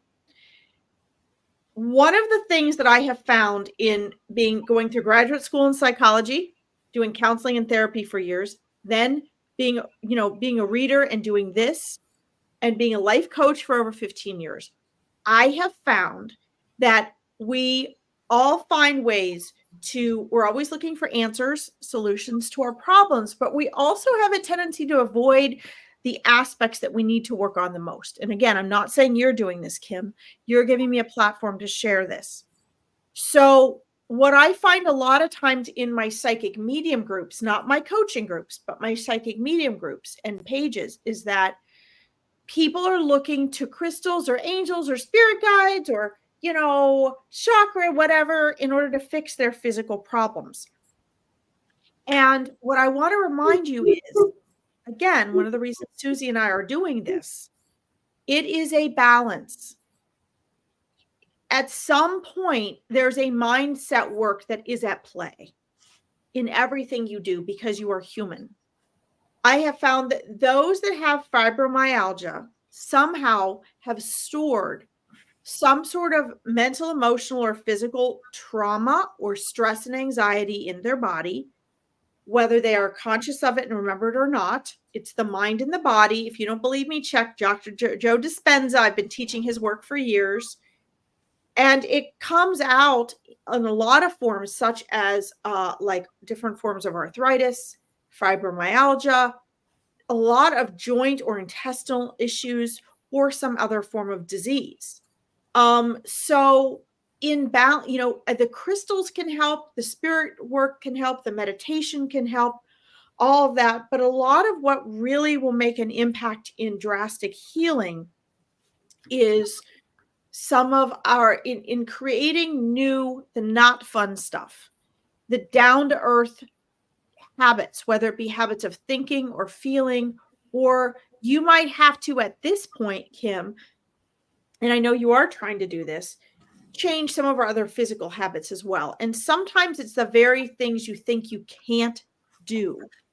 So because all of these things affect our energy, so we can use external things or we can do chakra meditations, but we can't forget that the mindset choices we make and the habits and repetition, which make up our life, also affect our energy. And what I find is clients come in, they want a clearing or they want a chakra realignment or they want to work with crystals and angels, but then the very things they're doing in their life will kind of get them right back, their chakras or their energy and frequency back into the alignment that wasn't helpful. It's like going to the chiropractor because you're lifting weights wrong, or you're working on a farm like me and you're lifting buckets and tossing hay. And then, you can't move and you can't get out of bed and your hands are tingly like mine from moving hay and water buckets. And then you go to the chiropractor and they tell you, now don't do this and that for this many weeks. This is what we're fixing you, but you got to maintain it. And what do? I go right back to the barn and I do the same thing. So again, Kim, I'm not saying this is your fault in what you're doing. I think it's important you ask this question today because I think the whole audience needs to understand you can't just do the fun spiritual or metaphysical part without doing the practical down to earth habits and repetition, mind and body as well, because you are a physical being right now. Okay. So thank you, Kim, for allowing me to share that. And again, in the Awakening Intuition group, which if any of the rest of you want to join it, it's daily stuff, answering questions, learning to work on the metaphysical. We'll be talking with you guys about that stuff, working through this type of thing. It's not the same as the program, but it's there to support you in this journey. Okay. One other quick thing, and then I'll move on. And Eva, we did not forget about you. Let's see. Jim made another comment, I think, that I really liked. Yeah. This is another thing too. And the fibromyalgia guys, often I find these things, also, they often affect people that are very empathic. So Jim said some people are empathic, picking up on people's energy of others.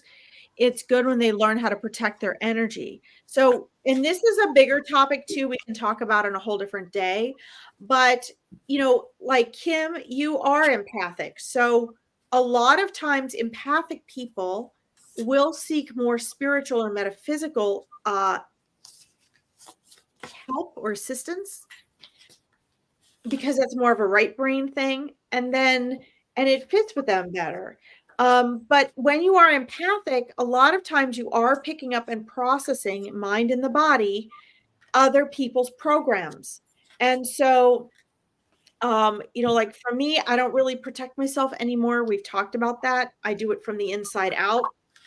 I don't really need that protection. But for most people, it is a good idea, especially if you're just starting out with the whole protection thing, or you haven't discovered your white light yet to radiate. And I think I know that Kim does this anyway, but it's just a good message for everyone. The very practical mindset version of that, which again is relevant, guys. I know we're here to talk about angels, but it's relevant. A lot of it is protecting yourself. A lot of times the leak is your own thoughts and assessments of what you're picking up on. So for example, if you're an empath and you're picking up on other people's energy and you don't even know it, and all of a sudden, let's say you're walking through the mall or you're walking through the store or you're in a restaurant or maybe you're at home and you get this awful feeling or you start worrying about something, sometimes what could trigger the worry is picking up on somebody else's program. So sometimes the protection mechanism is simply what I teach in the mindset coaching. Be aware of your thoughts. Decide, does this thought serve me or does it hurt me? And if it hurts you, then you have to learn this because it's habits and repetition to believe what our ego is telling us. But to simply be aware of those thoughts and be like, you know what? This thought isn't taking me in a direction that feels good. So I'm going to choose to focus on something else. And it takes practice and it's hard at first. That is one way of protecting yourself.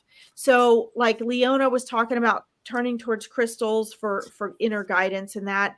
Leona, some of your work needs to be you focusing on your own thoughts, because the energy leak a lot of times, my friends, is your own thoughts. And that's how they can get in. That's like the Trojan horse. All right, Susie, back over to you, my friend. Wow, beautiful. Thank you. That's just exactly what I would have said. So yeah, we Awesome. certainly, Awesome. and again, I think it comes back to, and it is a thought, isn't it? A belief system is a thought. We believe, story time. I was obviously taught when I first started on this journey that you needed to protect your energy, you needed to produce, put yourself in a big bubble, and gave me all the variety of tools to do that.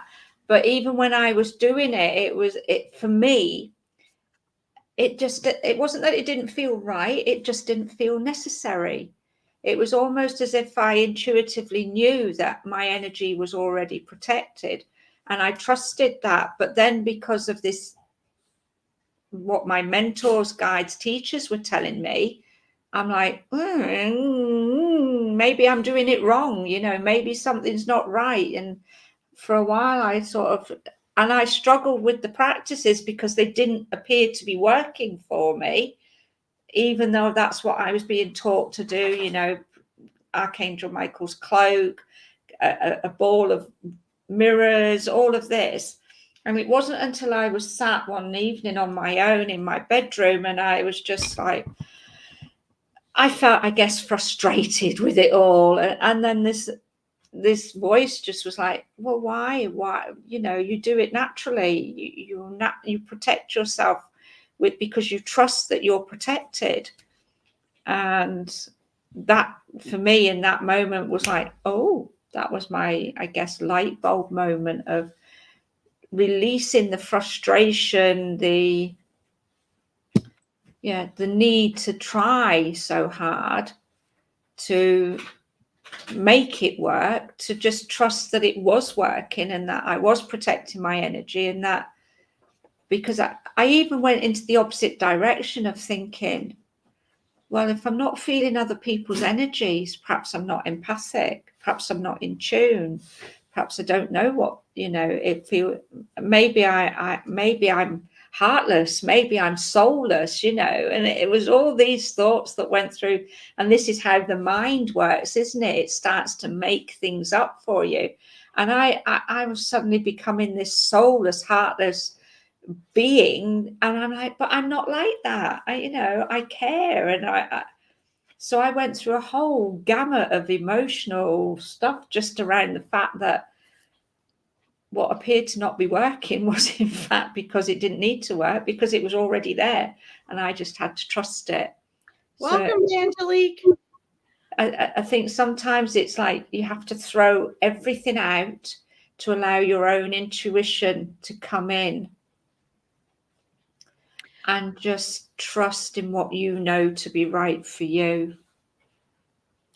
I popped this up here. I wanted to just, and we're going to get to your reading, Eva. I'm glad you said this. You said, but it's hard to just turn it off, a thought or feeling. So yes, and you know what's telling you that is your ego. and this is why. So this is why in my mindset coaching program, clients usually work with me 1 to 3 years, because most people never get free of that belief, Eva. The truth is, it is easy. It's the easiest thing you could ever do, because that which you cannot turn off is that which came with you in temporary form as a human, your egoic self. Underneath that is the true consciousness and knowing, is the peace, is the joy, are the answers, is the abundance. It's like the huge mystery of life. And most people never take the time to work on themselves internally enough. And you don't understand it till you're going through a process. So I do understand what you're saying. Everyone has that. Every person, including myself at one point, had that perspective, because that is the egoic perspective. And this is how we get trapped in believing our thoughts. Okay, so I understand that at this point in time for you, it appears to be, and for 99% of people, it appears to be hard to just turn it off. And we're not asking you to. If you notice what I said when answering Kim's question, was I said it is habits and repetition. It's a process. It will not happen overnight. It happened for Eckhart Tolle overnight. That's very rare. It is a process that is more than worth it to be free in this world while consciously awake, or even partly consciously awake and aware of your thoughts. It dissipates so much of the struggle and the trauma and the drama and the because the belief that we can't just turn it off and not knowing how to turn it off is what causes our depression, anxiety, and all of that. But I'm not asking or expecting any of you to just turn it off. Okay, I've been coaching this for almost 20 years. It is a process, and that's why I'm very picky about who I select to work with, because I choose people that are really committed to that. But you guys can do it a little bit at a time on your own, and I gave you the first steps today. The first steps are just be aware of your thoughts and ask, are they hurting me or serving me? And then practice a teeny bit at a time, choosing a different focus or giving yourself a different phrase. And it's very difficult at first. It feels impossible. But as time goes by, it transforms your entire life. Okay. You're willing to learn. Wonderful. That's all we need to hear. Yeah. Just want to say welcome to Angelique. I hope I pronounced that correctly. Thank you so much for being here. First time of visiting us, so welcome. And if you want to watch more of us, you can go onto our YouTube channel and see all our previous recordings. Yes. Yay! And Angelique, letting go is actually yes. the easiest thing, and we'll get into that sometime as well. Absolutely. Yeah. That's why it's so hard, because it's too easy. And the mind makes things hard. The spirit makes things easy. So should we get into our readings? Shall we? Let's. Love this conversation. Yeah. I wish I could stay on for 3 hours. But guys, if you join the Awakening Your Intuition group, or you're interested in mindset coaching or working with either of us, these are all things you'll get to work with more. Okay. Let's see. I love this. I'm willing to learn. That's all you guys need. So I think the best thing for us to do, for everybody who's still here, if you'd like a card, just plop the word card in the comments so that we don't have to keep scrolling back through to see who's already asked for readings, because I know there's been 2 or 3 of you who've asked for readings, but your comments are now way up there in in the start with Eva. She was the first one I saw on there, and I've been promising her, so I'm going to start with her. Yeah. Okay. So who are we starting with? Eva?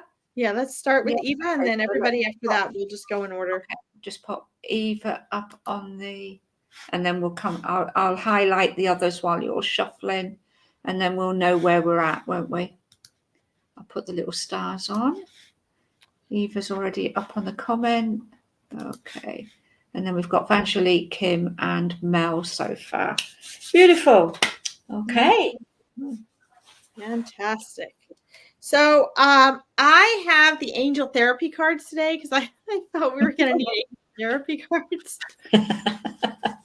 So I guess that's a good one. Really cool, Eva. So in all the deck, I was shuffling through and I pulled up all the deck. There was one card that popped up and it was upside down. It was completely upside down. And I'm very picky about my cards. The card I actually pulled for you right now is Ascended Masters. I don't know if you can see that. It's absolutely gorgeous. And the image, if you look at the white light image, but you kind of reflect that as though it was your inner self, that's similar to the white light within me that I'm talking about, that each and every one of you has, that is the core of your eternal essence, this white light, which, at some point, some of you have heard, some of you haven't. I'll share the story at some point of discovering that white light. But that's part of remembering who you are. But anyway, this is obviously just meant to demonstrate Ascended Masters, but you have this light similarly within you. It says powerful, loving, and wise spiritual teachers are watching over you and guiding you. So you guys each have a spiritual team. You have your past loved ones. You have your spirit guides. You have your angels. You have ancestors. And ascended masters are, like Buddha, Krishna, Jesus, those types of people. Many that, that aren't popularized so much. But what this always indicates to me is, and I see a flood of past life energy coming through as well. And we often talk about past lives, but it's also future lives too, guys, because we are working outside of time and space. And so, Eva, what's very interesting is I'm looking now through my third eye. I'm not just looking at you, but what's interesting is you have, all these different rings of circles of your spirit teams with you. And, you have these ascended masters with you as well. And really, I don't always see ascended masters trying so hard to get through to people. And I find they're really trying to get through to you. Let's see. So this is actually very pertinent to this. I used to receive messages from spirit, but now I feel alone. They are silent. So we've hit this road before, haven't we, Susie? So here's the thing, Eva. When we feel paths of feeling alone, it's actually not a bad thing. It's actually part of awakening processes of our spiritual journey, because we actually learn a lot and have to look inward and remember who we are and dig deeper when we're feeling those feelings of aloneness. I want to first of all, hi Madison, welcome back.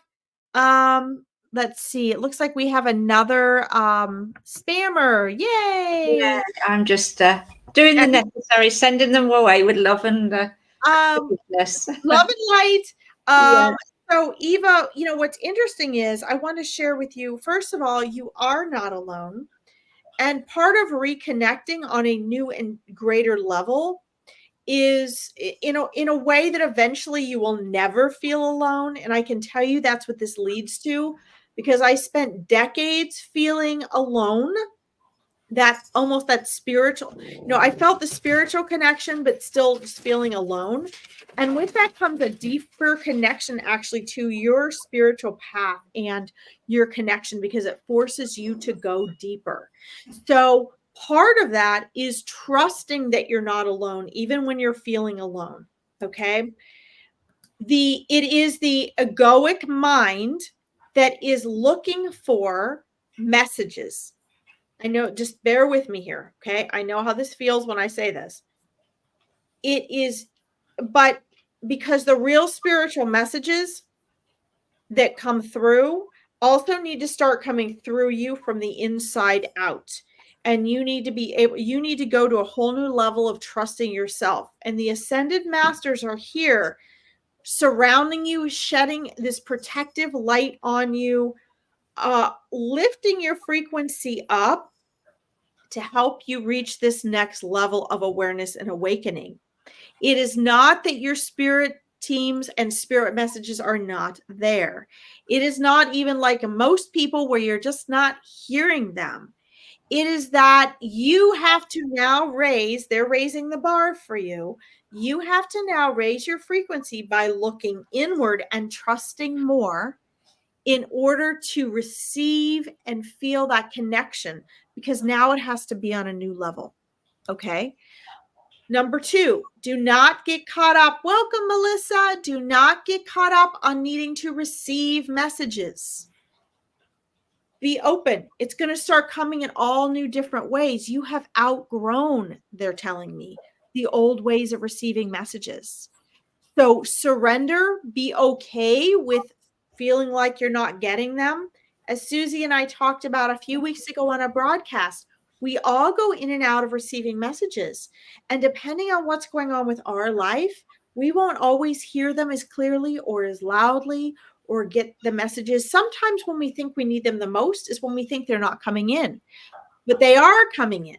You need to do your work, look inward, trust, and allow that frequency to raise, and you will begin to connect with them, not just receive messages, but connect with them on a whole new level. And you're going to be so happy and so excited because you've outgrown where you were, which is where you were receiving messages. It's like your flip phone being disconnected. It's not disconnected. You're not disconnected. You're always connected. But it's like, you're like, oh, wait, I can't hear on this anymore. And so you got to switch over to an iPhone. And that's what you're doing. Okay. Good, Eva. Susie, over to you. Thank you. So the cards, I'm using the Tarot in Wonderland, the Tarot of Pooh, and the Importance of Being You are the 3 oracle decks that I'm using. So your Tarot in Wonderland card is the Emperor. The Importance of Being You is Compassion. And the Tarot of Pooh is the Fool. And on the Emperor, it's saying, I don't think, then you shouldn't talk. And I love these little phrases that are taken out of the books. And it's about authority, structure, control, and fatherhood, and compassion. And then the Fool says, once upon a time, a very long time ago now, about last Friday, Winnie the Pooh lived in a forest all by himself under the name of Sanders. And then it says new beginnings, optimism, trust in life. And the sense that I'm getting from these cards for you, Eva, is that there's a gentleman around you who feels to be a bit, he either wants to control you or he's trying to control a situation. There's something going on where there's this element of wanting to be in control, this need to be in control and taking over your life almost, it feels like. And it's about knowing that you have the power within you to know and trust what you know is right for you. And the energy I'm feeling around this is that you just need to, as I've been doing with our spammers, send this energy away with compassion, with love, with forgiveness. So there's something around whatever this situation is, whether they're telling you the truth or whether they're not telling you the truth. It's more about this need for them to control the situation rather than allow it just to be and allow you to be who you are. But all the time you're feeling frustrated is the words that I'm getting, this sense of this need to fight against it. It's just aggravating the situation. One of the things that energy, when we put energy, what energy we put out is the energy we draw to ourselves as well. So if we send out energy of anger and frustration, then that's what's going to come back in whatever the situation is that's going on. If we send out love, compassion, forgiveness, then that energy flows. Now, it's not about condoning what the situation is. You know, if this person isn't telling the truth, it's not about condoning the lie that they're telling. It's about forgiving them for that, because they don't know what they're doing. They also don't understand what it is that you are forgiving them for, because they may not see that they need forgiving. You also don't actually have to physically say to them, I forgive you. You're just sending out this energy. And when you send out this energy of love and forgiveness, then that energy reverberates around the person that's receiving it. And whilst they may not know what it is exactly, they're going to sense a change. And then that's going to just shift their vibration. And, you know, organically, they could move away from you. The situation will start to shift and change. You know, I love the Ho'oponopono. I've been working with it for years now. And one of the things that I really took on board when I was learning the practice was Dr. Hugh Len, who teaches it along with Joe Vitale, but it's Dr. Hugh Len who brought it to Joe Vitale. What he teaches it about, we go back to zero, what he calls zero. We go back to having no thought, which is what Larkin was talking about earlier. Having no thought. And when you have no thought, you go back to zero. You go back to what they call the whiteboard, and you are just energy. All the time you're thinking something, all the time you're asking something, you've stepped away from that energy and you're back into the dynamic of whatever's taking place. You're being drawn into that drama. But when you send out love and compassion, whilst you're not taking away a thought, you're still having that thought. You're having a thought of love and compassion, of forgiveness, and it's helping to change the vibrational energy of what's taking place. Because the other thing that he said, in any given situation that we are in, there is one what's the word I'm looking for? There is one defining factor. That's not the words I want to use, but that's what's coming to mind. There's one defining contributing factor within that situation, and it's you. Where if you look at any situation, be it an argument with your best friend, be it a discussion with a family member, be it a discussion with a shop assistant, who is the common denominating factor? That's the phrase I'm looking for. You are. And it was something that I really, when I understood that, when I got to realize that in any given situation, I am the common denominating factor, that really shifted for me. Now, it may not make sense to you in this moment. You may have to go away and just subconsciously absorb that and just be aware. But just be aware that whether in any given situation, if you're the common denominating factor, be the one that sends out love and forgiveness. Be the one that offers the compassion, even if it's just a thought. And just really say, just look at the situation and say, I'm sorry, please forgive me. Because by saying please forgive me, you're acknowledging you're the common denominating factor. It's not that you're right, wrong, or doing anything right or wrong. You are just there in that situation, in that moment, and you shift and change that. So by doing so, when you get to that point of shifting this energy, of changing this with the compassion card, you become the fool. And the Fool in the tarot isn't about somebody who's being daft or stupid or idiotic. It's about somebody who is a complete blank slate. You've gone back to zero, as Dr. Hugh Len would say. You've gone back to that space of nothingness. You've gone back to that energy of where literally you can start again. You can write your journey in whatever way you want it to. So you can choose to continue to be in this dynamic.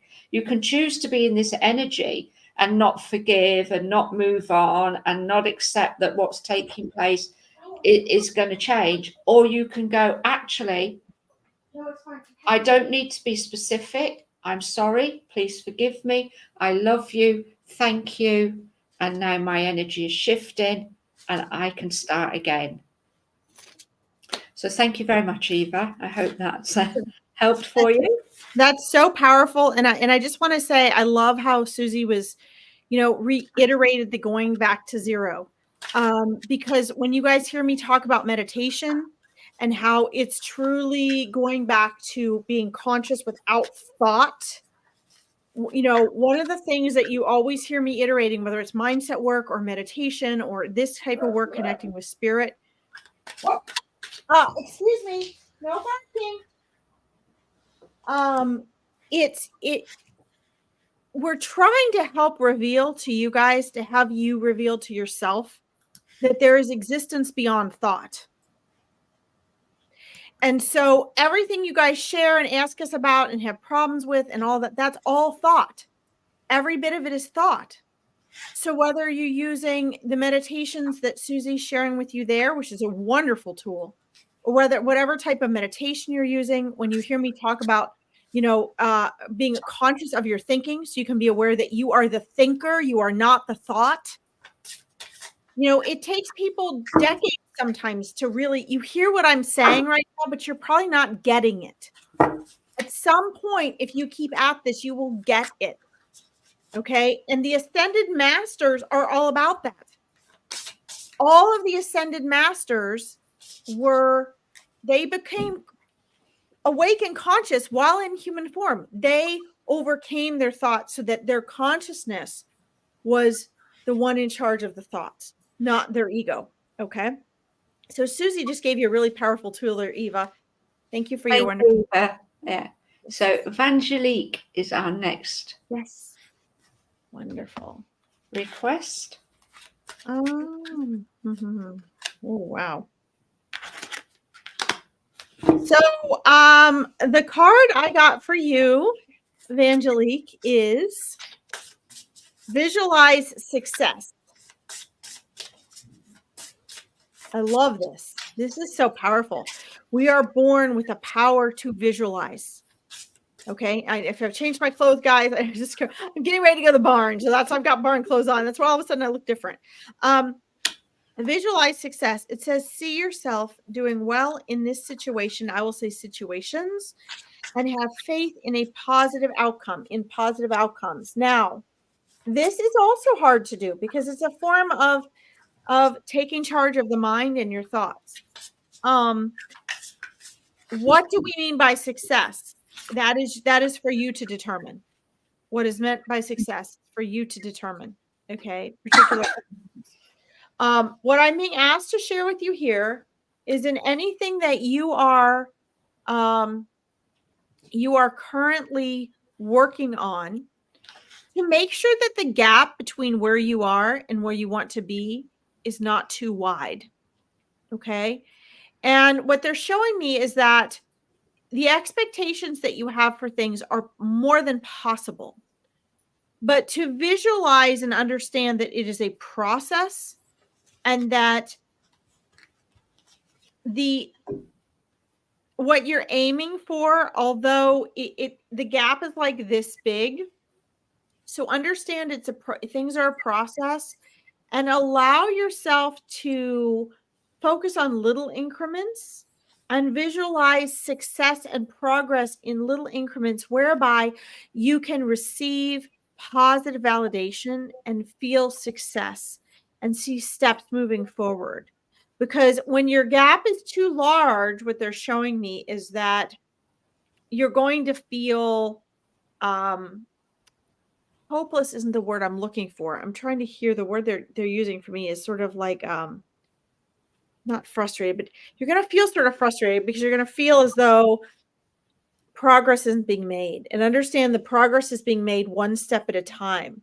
So we could implement patience and awareness here of a process, and that you'll actually make faster progress and transformations in your life and in situations if you are visualizing success, in not just visualizing success, but in bite-sized pieces. Okay, you have this big energy about you that can just, okay, that's it, I'm going for it, I'm going to take it all on, and be patient in the fact that it will happen in little increments. Okay, Susie? Well, I think we've done it again. We're so in tune.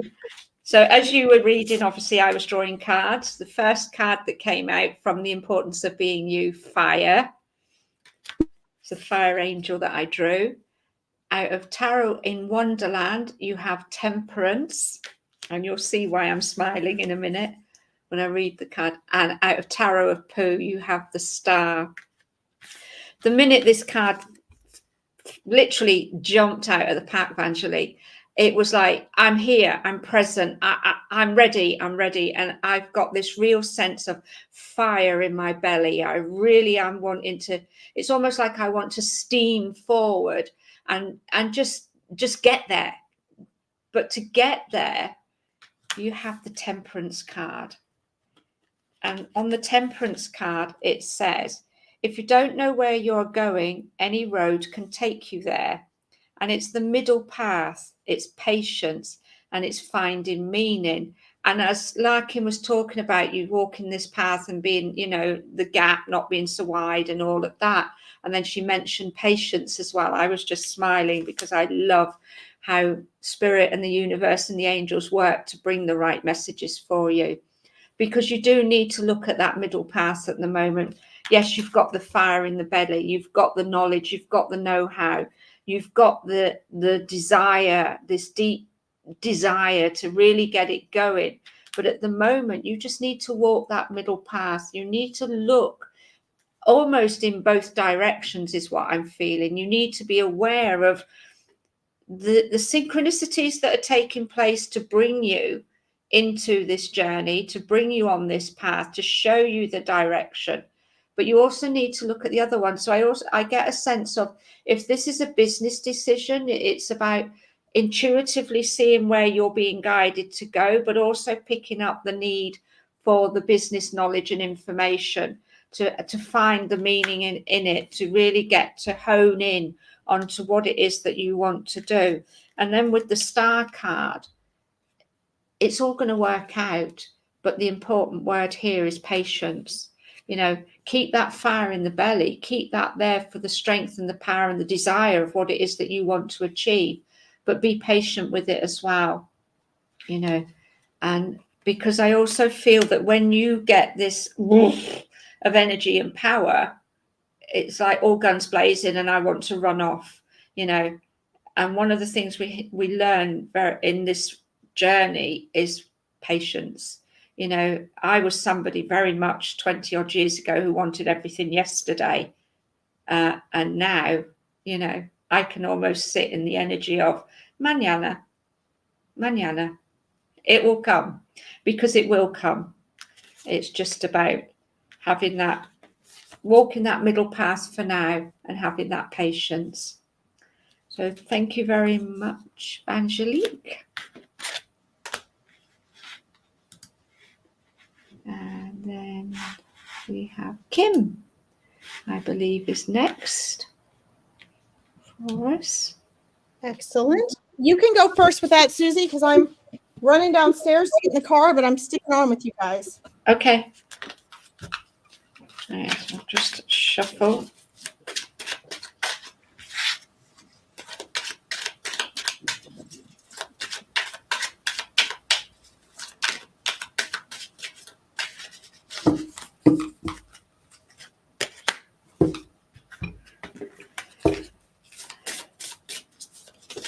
Oh, I love that Kim is on here because she's got so much energy and desire to learn, and her abilities just completely oozing out of her.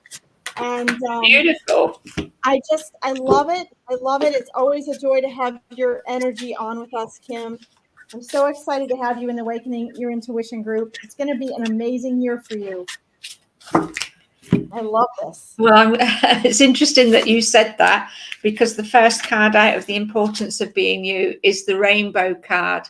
And with that, for me, the rainbow is just about, it's all about love, joy, abundance, and lots of great things are going to happen and come to you. For me, the rainbow card just incorporates all the beautiful energy of the chakras, all the beautiful energy of the universe, and it just brings everything in together. Once upon a time, you always perceived a rainbow as being somebody who chased that pot of gold and never achieved it. For me, it's completely the opposite. When you get a rainbow, it's all about the universe, spirit, the angels showing you that you're on the right path, you're taking the right steps, and that everything is going to come to you.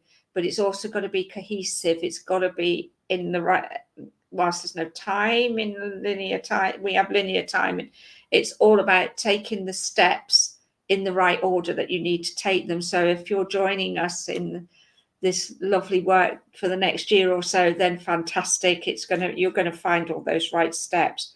You also have the Empress, and it says, "And what is the use of a book, thought Alice, without pictures or conversation?"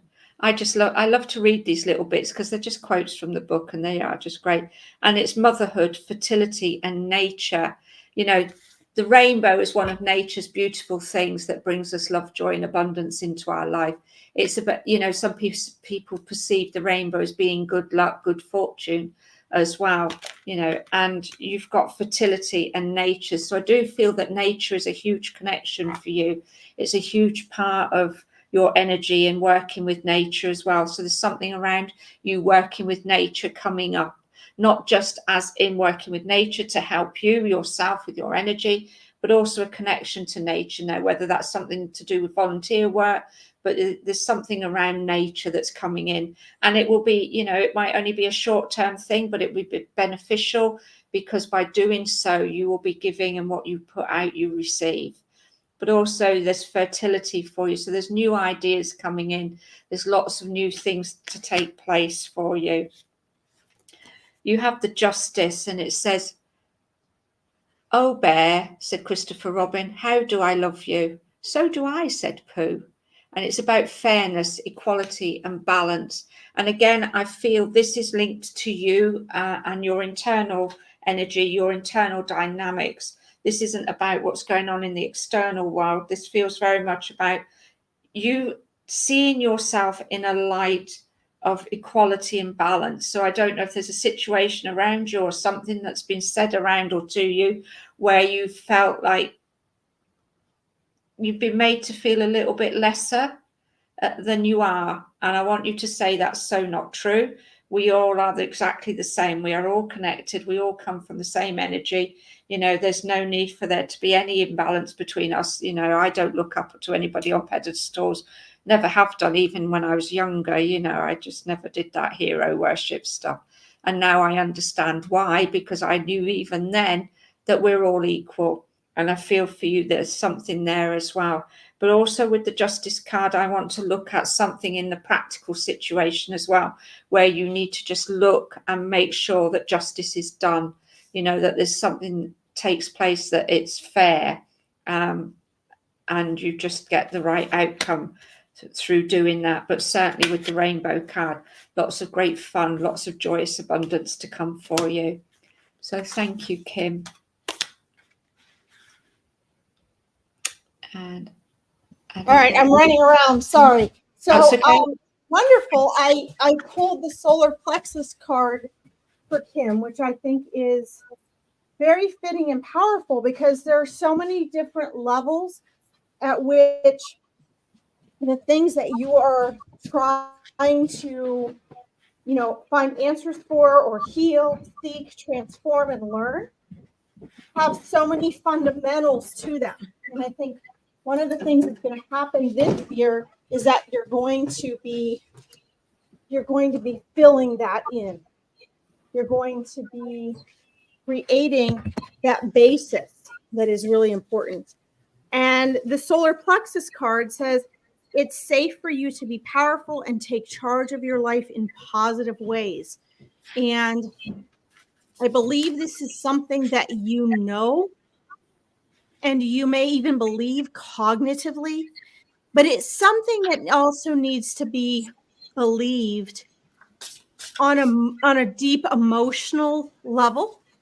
And so this solar plexus card is really cool because Susie and I have been talking about, the different levels in which, for everyone here, in which we need to be working on, right? So we've talked about working with crystals and angels and spirit guides and all that. But then we talked about some of the really practical things, the making choices, the decision making, the awareness, the physical aspects to things. And the solar plexus card is really cool. I'm going to quick show you this. I've got my camera off for a few minutes until I get in the car. I'm going to quick show you this. The solar plexus card is really, really cool because it really goes back to so much of the basics of what we need to do. And where a lot of your energy power is stored is actually in the solar plexus. So, remember that obstacles are opportunities. So whether it be fibromyalgia or relationship issues, whatever we're having in our life is giving us exactly what we need to grow and become what we need to in order to fulfill the visions that we want. And this is sometimes really hard to remember, but it's very powerful. So just keep in mind that as we work on this, and or if you're working on chakra work, the solar plexus is where you need to be focusing right now, because that is going to be a basis that connects the physical and the energetic aspects of yourself, or the visions that you have and the things that you're actually seeking, right? So just remember that the chakras are connecting that energetic and that physical aspect, because you are all of those things right now. And that's where you need to be focused.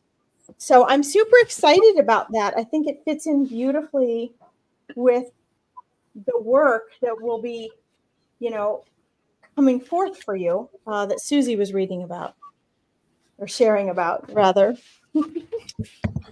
Beautiful. Thank you. So we have. Who do we have next? We have Mel next. Mel Wellens. So I have drawn, interestingly, I did shuffle these cards, I promise you, from the importance of being you, the fire card again. The Tarot in Wonderland, you have the Tower. And from Tarot of Pooh, we have the Justice card again. And a whole completely different meaning.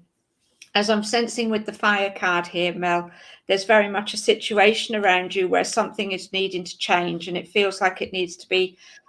With the Tower, it's about a sudden upheaval. It's a broken, disaster, as the card has seen. For me, the Tower is also a bit like the Fool card. It's about new beginnings. So when you have to release and let go of something, there's something that needs, with the fire destroys, but fire also brings rebirth, because out of the fire, the phoenix grows.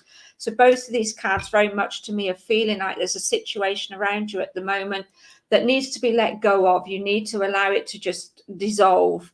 I don't want to say it's going to suddenly just crumble away and disappear, but there's something, it just needs to dissolve. It almost feels like it's organic. It needs to just be let go of, released, and have its own way of flowing away from you. Because all the time you're hanging on to it, and I'm going back into the mind now. So you're rethinking this, you're putting your thoughts out there. There's something that you keep thinking about it, and it's almost like, oh, I wonder if I did this, or if I wonder if I did that, if that happened, and maybe if I let that. you know, and there's this push me, pull me energy. I call it the llama energy, you know, the Dr. Dolittle push me, pull me llama. You know, it's like, it's almost, it's not about being indecisive. It's more about, you know, the decision you need to make, but there's just something where you just keep going round and thinking, well, if I just did it that way, or if I just did that. Whereas no, it's a time now to let that go, to release it. Your inner heart, your inner knowing, your your intuition, there's this sense of, it resonates that, you know, it needs to be released, but just allow it to dissolve organically. You don't have to do anything constructive to destroy it, you know, but there's something there that really needs to just be let go of, and just allow it to crumble. Because with the Justice card, then will come the fairness, then will come the equality, and then will come the balance, and everything will rebirth and regrow. Because I do feel with the Fire card as well, you've got the phoenix from the ashes coming out of here. So there's something that's going to be rebirthed. You know, it might well be that whatever this is you're letting go of and releasing, it gives birth to a new idea. It still has the same or similar foundation, but it has a completely different structure. You just rebuild it from the ground up, and it really starts afresh, and you can really just move forward with it. Because now, as I'm saying that, I'm really starting to get a feel of the, as I did with, I think it was Eva when I read for her, or I can't remember now, whoever it was had the Fire card. It's about this fire. It's not so much a fire in my belly at the moment. It's more just a sense of, oh, if I do that, oh, a little bit of excitement. You know, the butterflies are starting to flutter, and it's like, oh, yeah, that feels really good.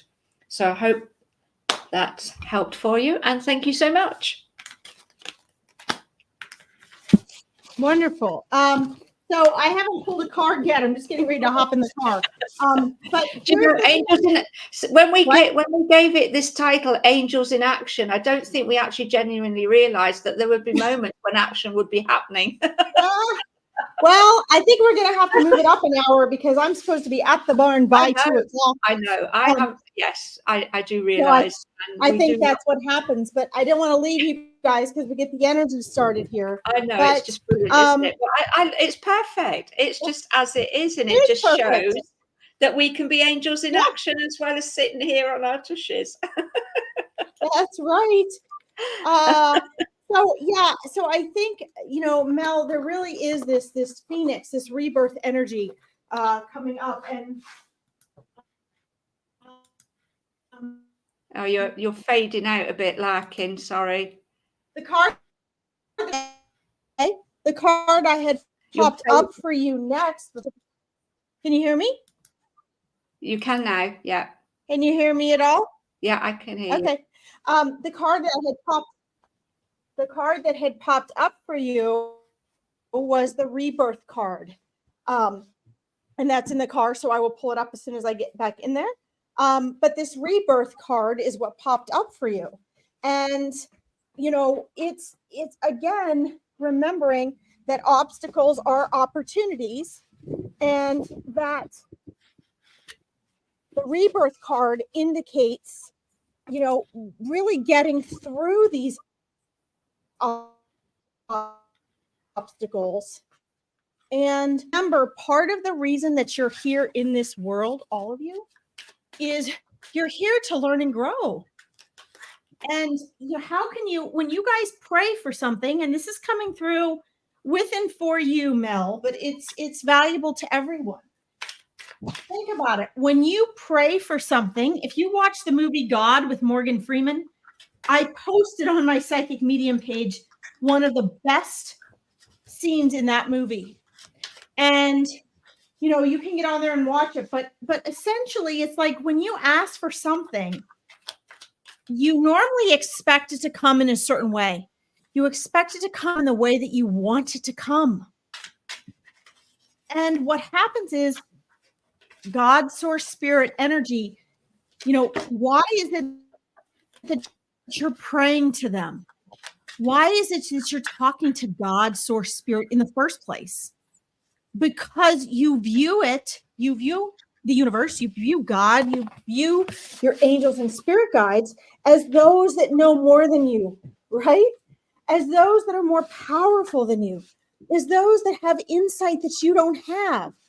So if that is truly what you believe, then mustn't you also trust that it's going to come through to you in ways that you are unaware of?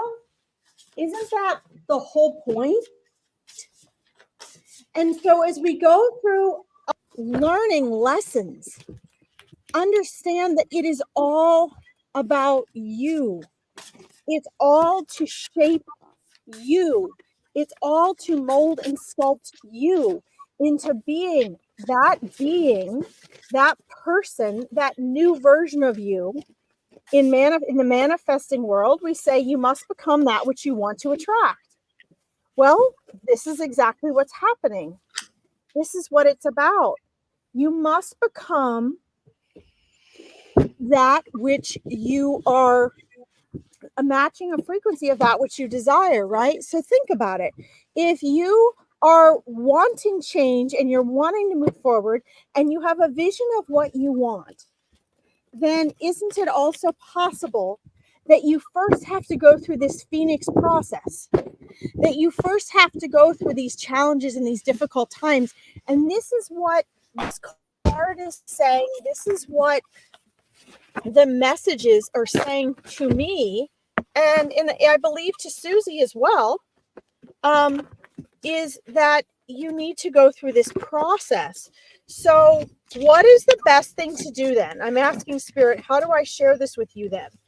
The best thing to understand then is that you must, instead of resisting and embracing the things that appear to you to be getting in the way of where you want to go and what you want to transform,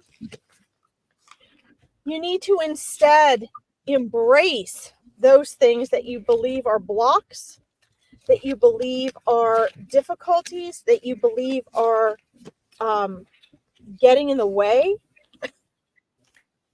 of what you want and need, and understand that those things that you think are your obstacles are actually the very things that are there. This is really, really important. And once you get past this, I'm saying that once you get past this point of that, then you're going to reach a new level of liberation and empowerment, because you're going to have a whole new sense of awareness and self-confidence. And it's really just that belief that's in the way. And so here's one thing I want to share with you. Here we go. This is going to be interesting, guys, because I'm in the car. So let's see how this works, right?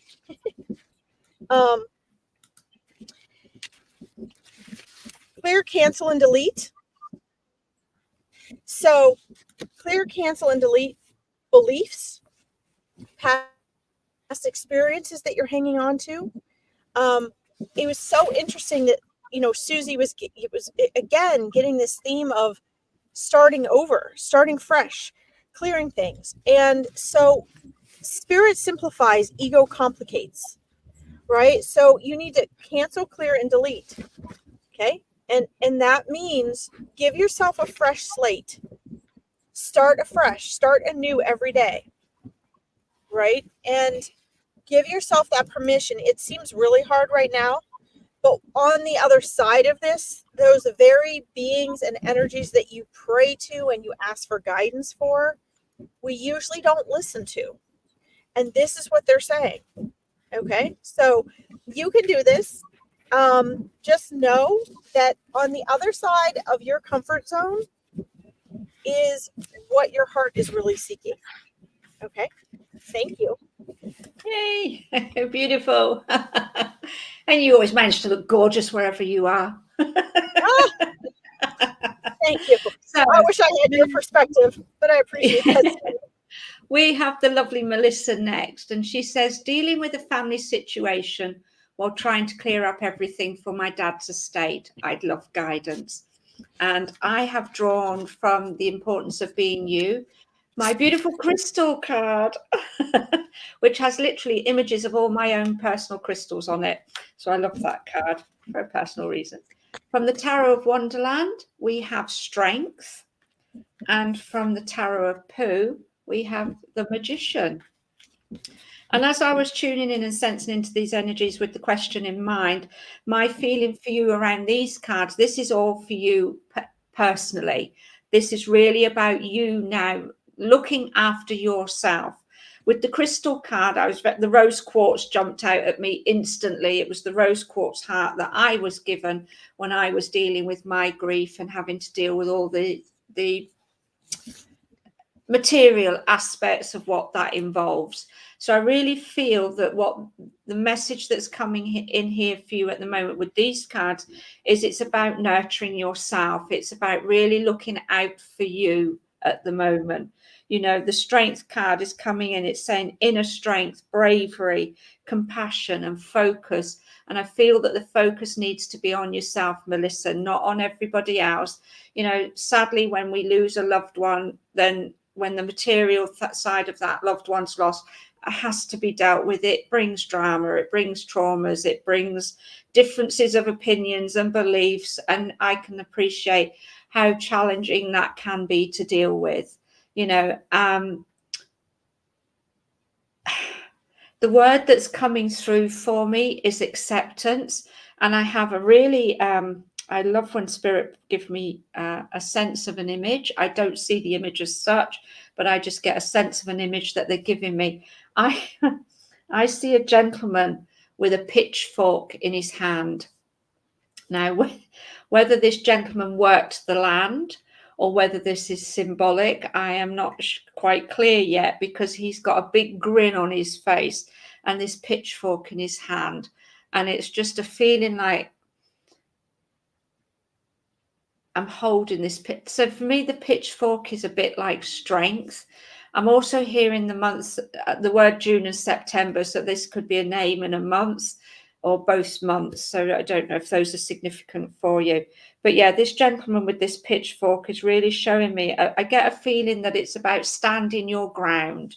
You know, it's really standing strong and holding on to your truth, holding on to your inner strength with the strength card here. But do it with compassion as well. Look at others through the eyes of compassion, not through the eyes of frustration. And with the Magician, it's saying action, and you have the power to manifest. And this comes around again full circle with when we think about our thoughts and what we're putting out there, the energy that we're putting out there. And I do feel that you want to manifest almost this sense of peace, tranquility, harmony. You want everything to be balanced. You want everything to flow nicely and smoothly. But you're also putting out these thoughts of frustration as well. So I do feel if you can do as let's use Ho'oponopono again. I'm sorry, please forgive me. I love you. Thank you. Bring your energy back to zero and really just put this energy of compassion out there. See the family members through the eyes of compassion, and just know that by doing so, you're going to shift that energy vibration for yourself, but with a practical tool in mind. I'm back to the crystal card. I'm back to some rose quartz. Let's just use some rose quartz to help you ease that sense of loss, that pain, that grief that you're feeling as well, and sending you lots of love. Over to you, Larkin. Wonderful. Wow. Yeah, it's so true. Melissa, every time your dad comes through, I just love him. He has such a wonderful energy, and yeah, he and your stepmom, such a strong connection. Still, just such a strong soul connection. Very genuine, and he's there supporting both of you. The card I want to share with you for this situation today is cut cords. Now, this can mean a couple of different things. It doesn't have to mean that. In your case, I'm looking at it very much this way. A lot of people see this card and they think, well, it means you have to cut someone off, or you have to cut off a relationship or, whatever, cut ties and go separate ways. It doesn't just mean that. Cut cords a lot of times are just like your cords, right? You got so many cords in situations and past events and with family and friends and people you have relations.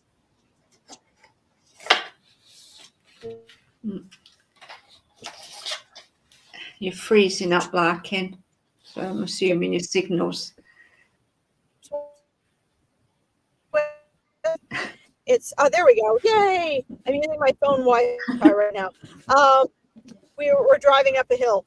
But in this case, I'm repeating myself so you didn't miss anything. But it means to cut maybe the ways that you had interaction and your old perceptions, your aspects of older forms of relationships with the situation and everyone involved. And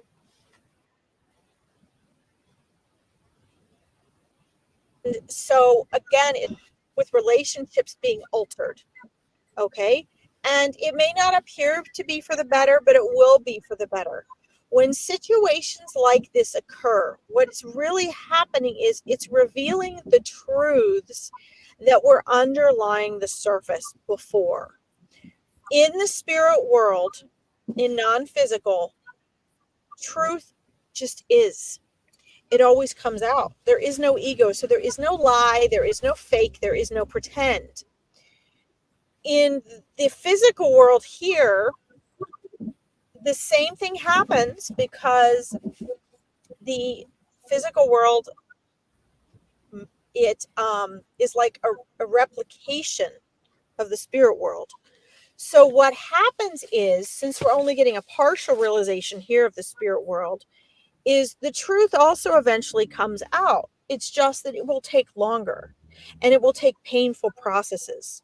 So one of the actual causes of you having to go through the estate situation is these inauthenticities amongst the other parties, and that naturally arose then within these relationships.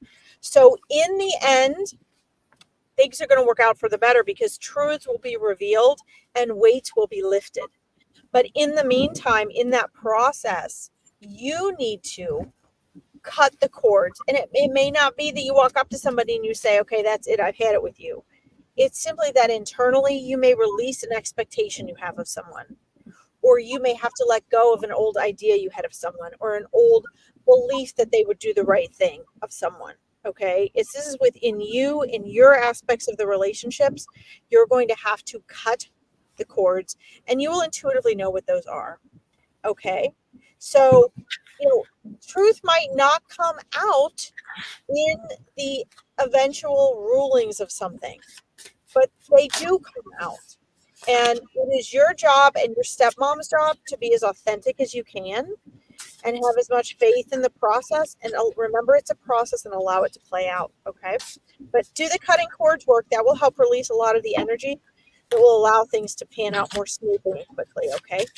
Thank you. Lovely. So our next lovely lady is Madison Lynn. And she says, I would love a reading, please. I was actually wondering if maybe my loved ones may have had a message for me. I don't usually get my hopes up when I ask for this, only because I never get opportunities to actually hear from them besides twice. So I was just wondering if that were possible. If not, that's okay. I just really, really love and appreciate it. Thank you so much. Well, thank you, Madison, for being here. We love and appreciate you too. Because without you lovely ladies and gentlemen, so I don't know if Jim's still watching, we wouldn't be doing this.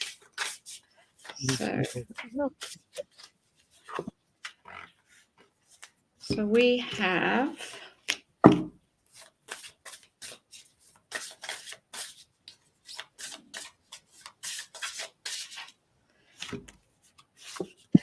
while we're shuffling, I do just want to mention, Madison, again, one of Susie's and my focuses is that you guys understand that And while it is fun and special to get readings, and we love doing them, I could do this all day long.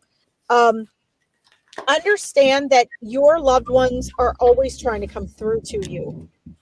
And so whether they come through on a reading or not, when you are going somewhere asking for a reading, I know it's more fun to hear them come through and get validation from others.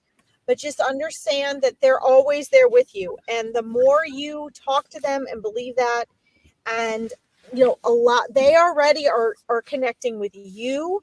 It's up to you to relearn, because your relationships have not ended, they have just transformed. So you have to relearn how to connect with them in an entirely new way. Okay. And they have to learn with you as well. They know, but it's easier for them because they have more know-how than you do right now, more awareness, right? But just please know that they are there, just so that there's not so much weight bearing on you for when you get on to have a reading, to believe if they're coming through or not. They're always there. But their first message to people is always just to let them know that they're there. So please know that, like, if you're going from reader to reader and they've only come through to you a couple times, it doesn't mean they're not there. It means that they're going to step back and let other souls step forward because they've already come through to you. And their first thing is just to say, hey, we're here. Okay. And so a lot of times when people think that they're not coming through or they're not getting readings, it's not that they're not, it's just that there's so many souls trying to just let other people know, hey, we're just there, we're here. The next step is usually to teach you. They want to show you how you can connect with them.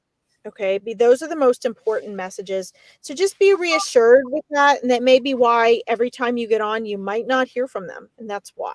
Okay. But they are there trying.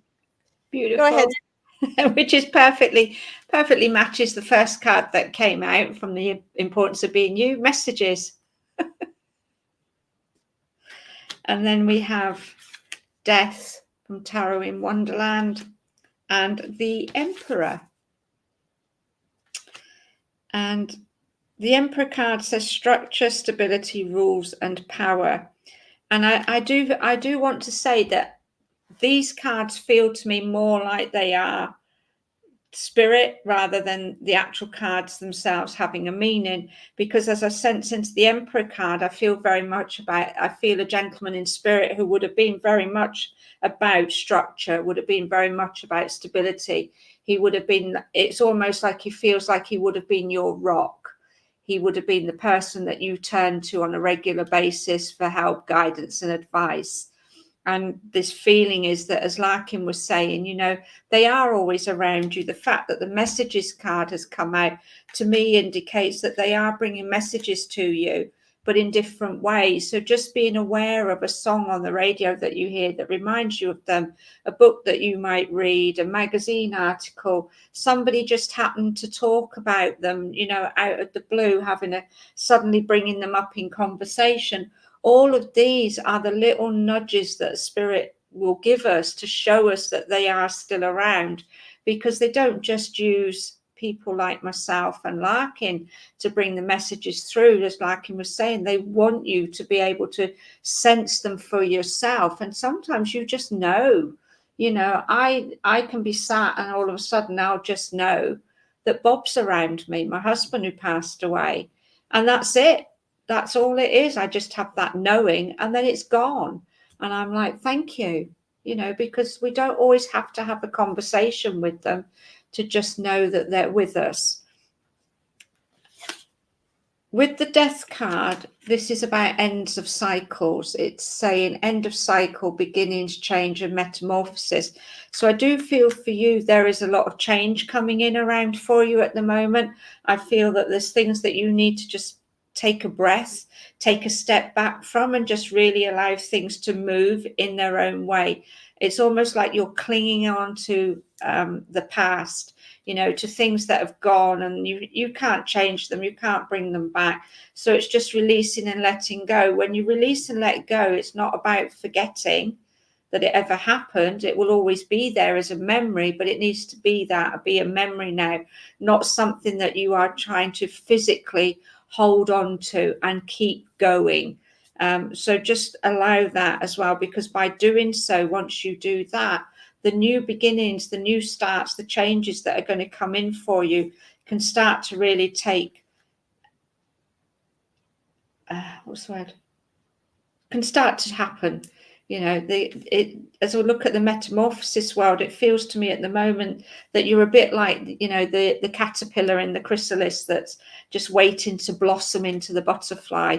So there's things that you can do that now you will change things for you, but allowing yourself to trust and know that your family, your loved ones in spirit are around you, and that they are there dropping little moments of messages in for you, even if it's not through somebody like myself and Larkin, that you are getting them and they are there. Because when you do that, then you can start to move forward. And the feeling is they really want you to move forward now. As I say that, this gentleman's showing me a wheelbarrow, and he's pushing this wheelbarrow, and it's just like, let's just move forward. Let's just plow the way open for you. I just get a sense that they've shown you some things. You've had some ideas, some inspirational thoughts that are coming in, but you're just clinging on to the what ifs instead of the what you can do. So thank you.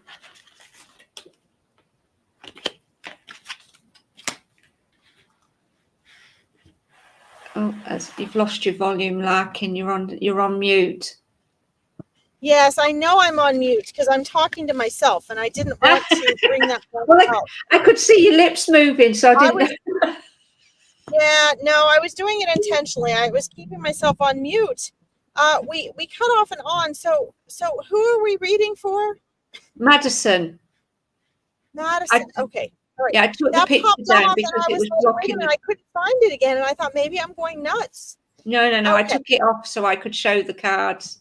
Okay, thank you. No, that's fine. We can take it off. I'm gonna put. Let's see. How do we take it off all together? All right. We must both be doing it at the same time. Nope, I'm not touching it. I don't know how to take it off all together. There we go. Okay. All right. Just so I can see you guys and we can show cards. So first of all, there is a masculine energy figure moving forward, a deep sense of strong, like, love there and guardianship. And I'm going to sort of mix this up with the cards that I pulled out. First of all, I got a card that you have asked your angels for help with this. And the next level of this, Madison, is you being able to make the connection, because you want the connection so much that you're actually dispersing your energy outward, trying to get the validation from the outside. You really need some proof and validation for yourself from the inside. It says your angels want to help you with this situation. However, they require your permission before they can interfere with your free will choices. This is very, very true. Angels, spirit guides, loved ones can't do anything without free will. Also, you want to, when we miss loved ones so much and we have a longing for them, it has a tendency to distance us from being able to connect with them. It will even distance when we go to get a reading if our vibration is surrounding us in that way. So as Susie was receiving, it's time for you to move on. Part of that means is it's time for you to learn to rebuild that new connection in a new way and move on emotionally to the next aspect of this, okay? Because outside of time and space, you're only going to be away from them a split second. Okay, so for you, it might seem like a long time, but for your loved ones, they're going to be back with them in a heartbeat. Okay. I do get the presence and energy strongly of a fatherly type figure. So I don't know if this was a grandfather or a father, but his energy is moving in as a nice, stable, steady, loving, protective energy, and a very comforting energy that is moving forward and is moving forward as more of a spokesperson. And I'm also getting, I actually pulled 3 cards for you. I'm also got the parent and the mediumship card. Okay, so the parents card, I'm going to read this one to you, this parental energy. And this can refer to being in this world or having crossed over. there's definitely an energy here, a soul connection, parental soul connection. And it says the divine truth is that your parents eternally love you to the best of their ability. The angels are helping you to heal from pain associated with mother and father. This energy is coming in very strong, and it actually popped out 3 times at me while we were doing other readings. And it was not for, I had a side conversation with spirit. It was not for these other people we were reading for today. It popped back out for you because I asked them specifically, bring it back to me if this card is for you. So this does not have to mean that there was negative experiences with the parents. It just simply means that the healing can come in many forms. And there's definitely a very strong soul connection between you and your parents. And you guys came together in life purpose intentionally as souls. And that's there. And a lot of times that is accompanied with either struggles you went through together, struggles you watched them or witnessed them come through, that you had pain associated with wanting to help them, and or experienced mental, emotional, or physical pain yourself. Okay. So this is very powerful that energy is there. And then the other one is the mediumship card. And what this tells me, since you've got the give angels permission and you got the mediumship card, is they're really redirecting you to find ways in which you can connect, because it seems as though you really have this desire to maintain this energy, experience the energy of your loved ones here in your everyday life. And in order to do that, you actually have to pick up that torch and start to carry it. Okay.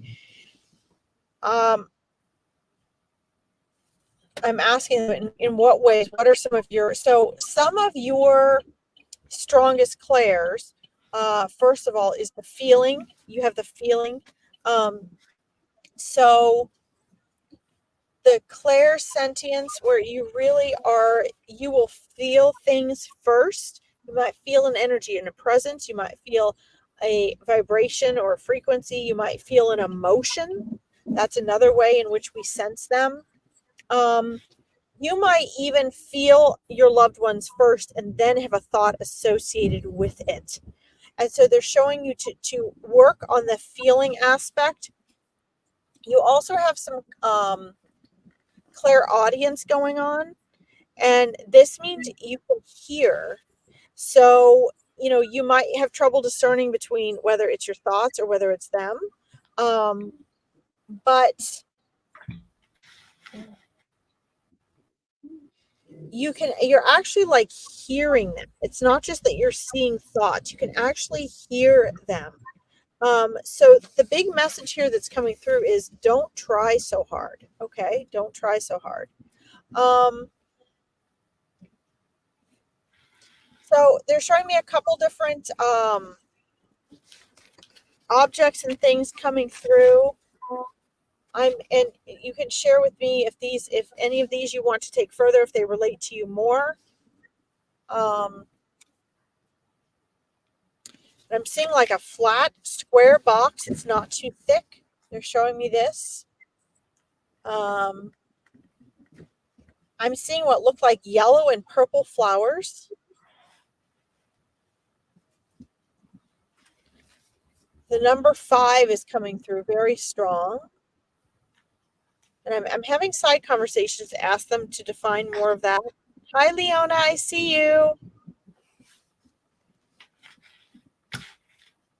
I'm also seeing the month of May. So I was asking if the 5 was associated to the month of May, and they're saying no. So the month of May could be an indication of there's a birthday or celebration of either a passing or a birthday, or something significant with the passing of a loved one that's coming up. The number 5 I'm asking for them to share with me what the number 5 is indicating.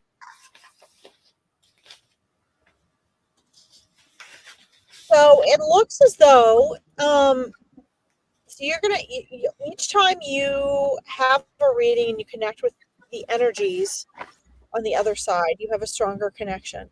But it looks as though in about the next 5 months or so, is what I'm seeing, that you're going to be making some more peace with those that have crossed over.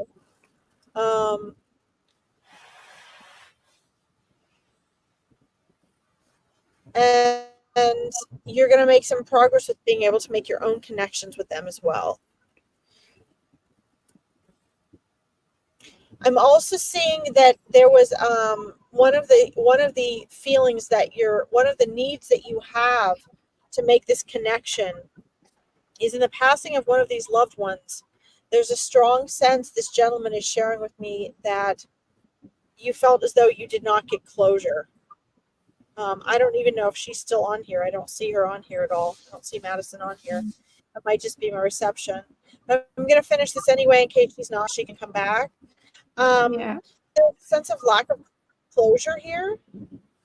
And the lack of closure is something that is more of an egoic thing. It's a need of those that remain here, because those who have crossed over, they have their peace because they have greater sense to understand everything that happened. They understand that the passings all happened in perfect timing. And this gentleman figure here that is standing here is like, there's nothing, everything that needed to be healed can be healed as it is now, just in a different way. Okay, there was nothing else that on their end that you needed to say in order to receive closure. You need to find the peace and closure on your own that he's saying you're going to find by learning to make your own connection with them. Okay, when you have some validation for the ongoing energy of consciousness, as time goes by, you will find the closure that you need. Okay, because a lot of the closure that they're showing me you needed was actually not something that could have been done here in this life before the passing. Okay, it was actually something that you were going to continue to work on. Okay, and that's an internal thing, and they want you to work on that. Okay, and this is where the mediumship and where the asking your angels for help, I understand now, has a bigger meaning, that card for you. The asking angels for help and giving them permission to help you with this is going to really help you. All right. I hope that helped. Thank you. I am going to have to say I need to leave. I've been on me as well. So I'm an hour late for the barn. So 3.25 hours. So for the lovely ladies who we haven't got to read for, my deepest and sincerest apologies, but come back and see us next week. And if we're drawn to you, we'll read for you next week. But yes, I really need to go and get something to eat. Me as well. And I want to just let you all know that if you want a more in-depth, more private reading, Susie and I on Saturday, the 20th. No, Sunday. Oh, Sunday. Okay, sorry. Sunday, the 25th of February. We're going to be having our small online group readings, which you can register. You can find the link on my Larkin Psychic Medium page on Facebook. Susie and I will be doing those readings together. It's about 2 hours and it's small group. You're paying the fraction of a price of a more in-depth private reading, but it's with a very small group online. Susie has her little angel bundles that, what are we calling those, Susie? What did you call them? Angel Toolkit. Yes, angel toolkits. Please message her and check those out if you're interested in those wonderful tools. And there's also the Awakening Your Intuition group, which for $28 a month, you guys can participate and get in-depth questions in a constant group and community. You can also check that out on my Facebook page. So we want to thank you all and hope you'll join us again next Monday. Absolutely. Thank you, everybody. It's been amazing. Much love. Bye, Bye-bye. everyone.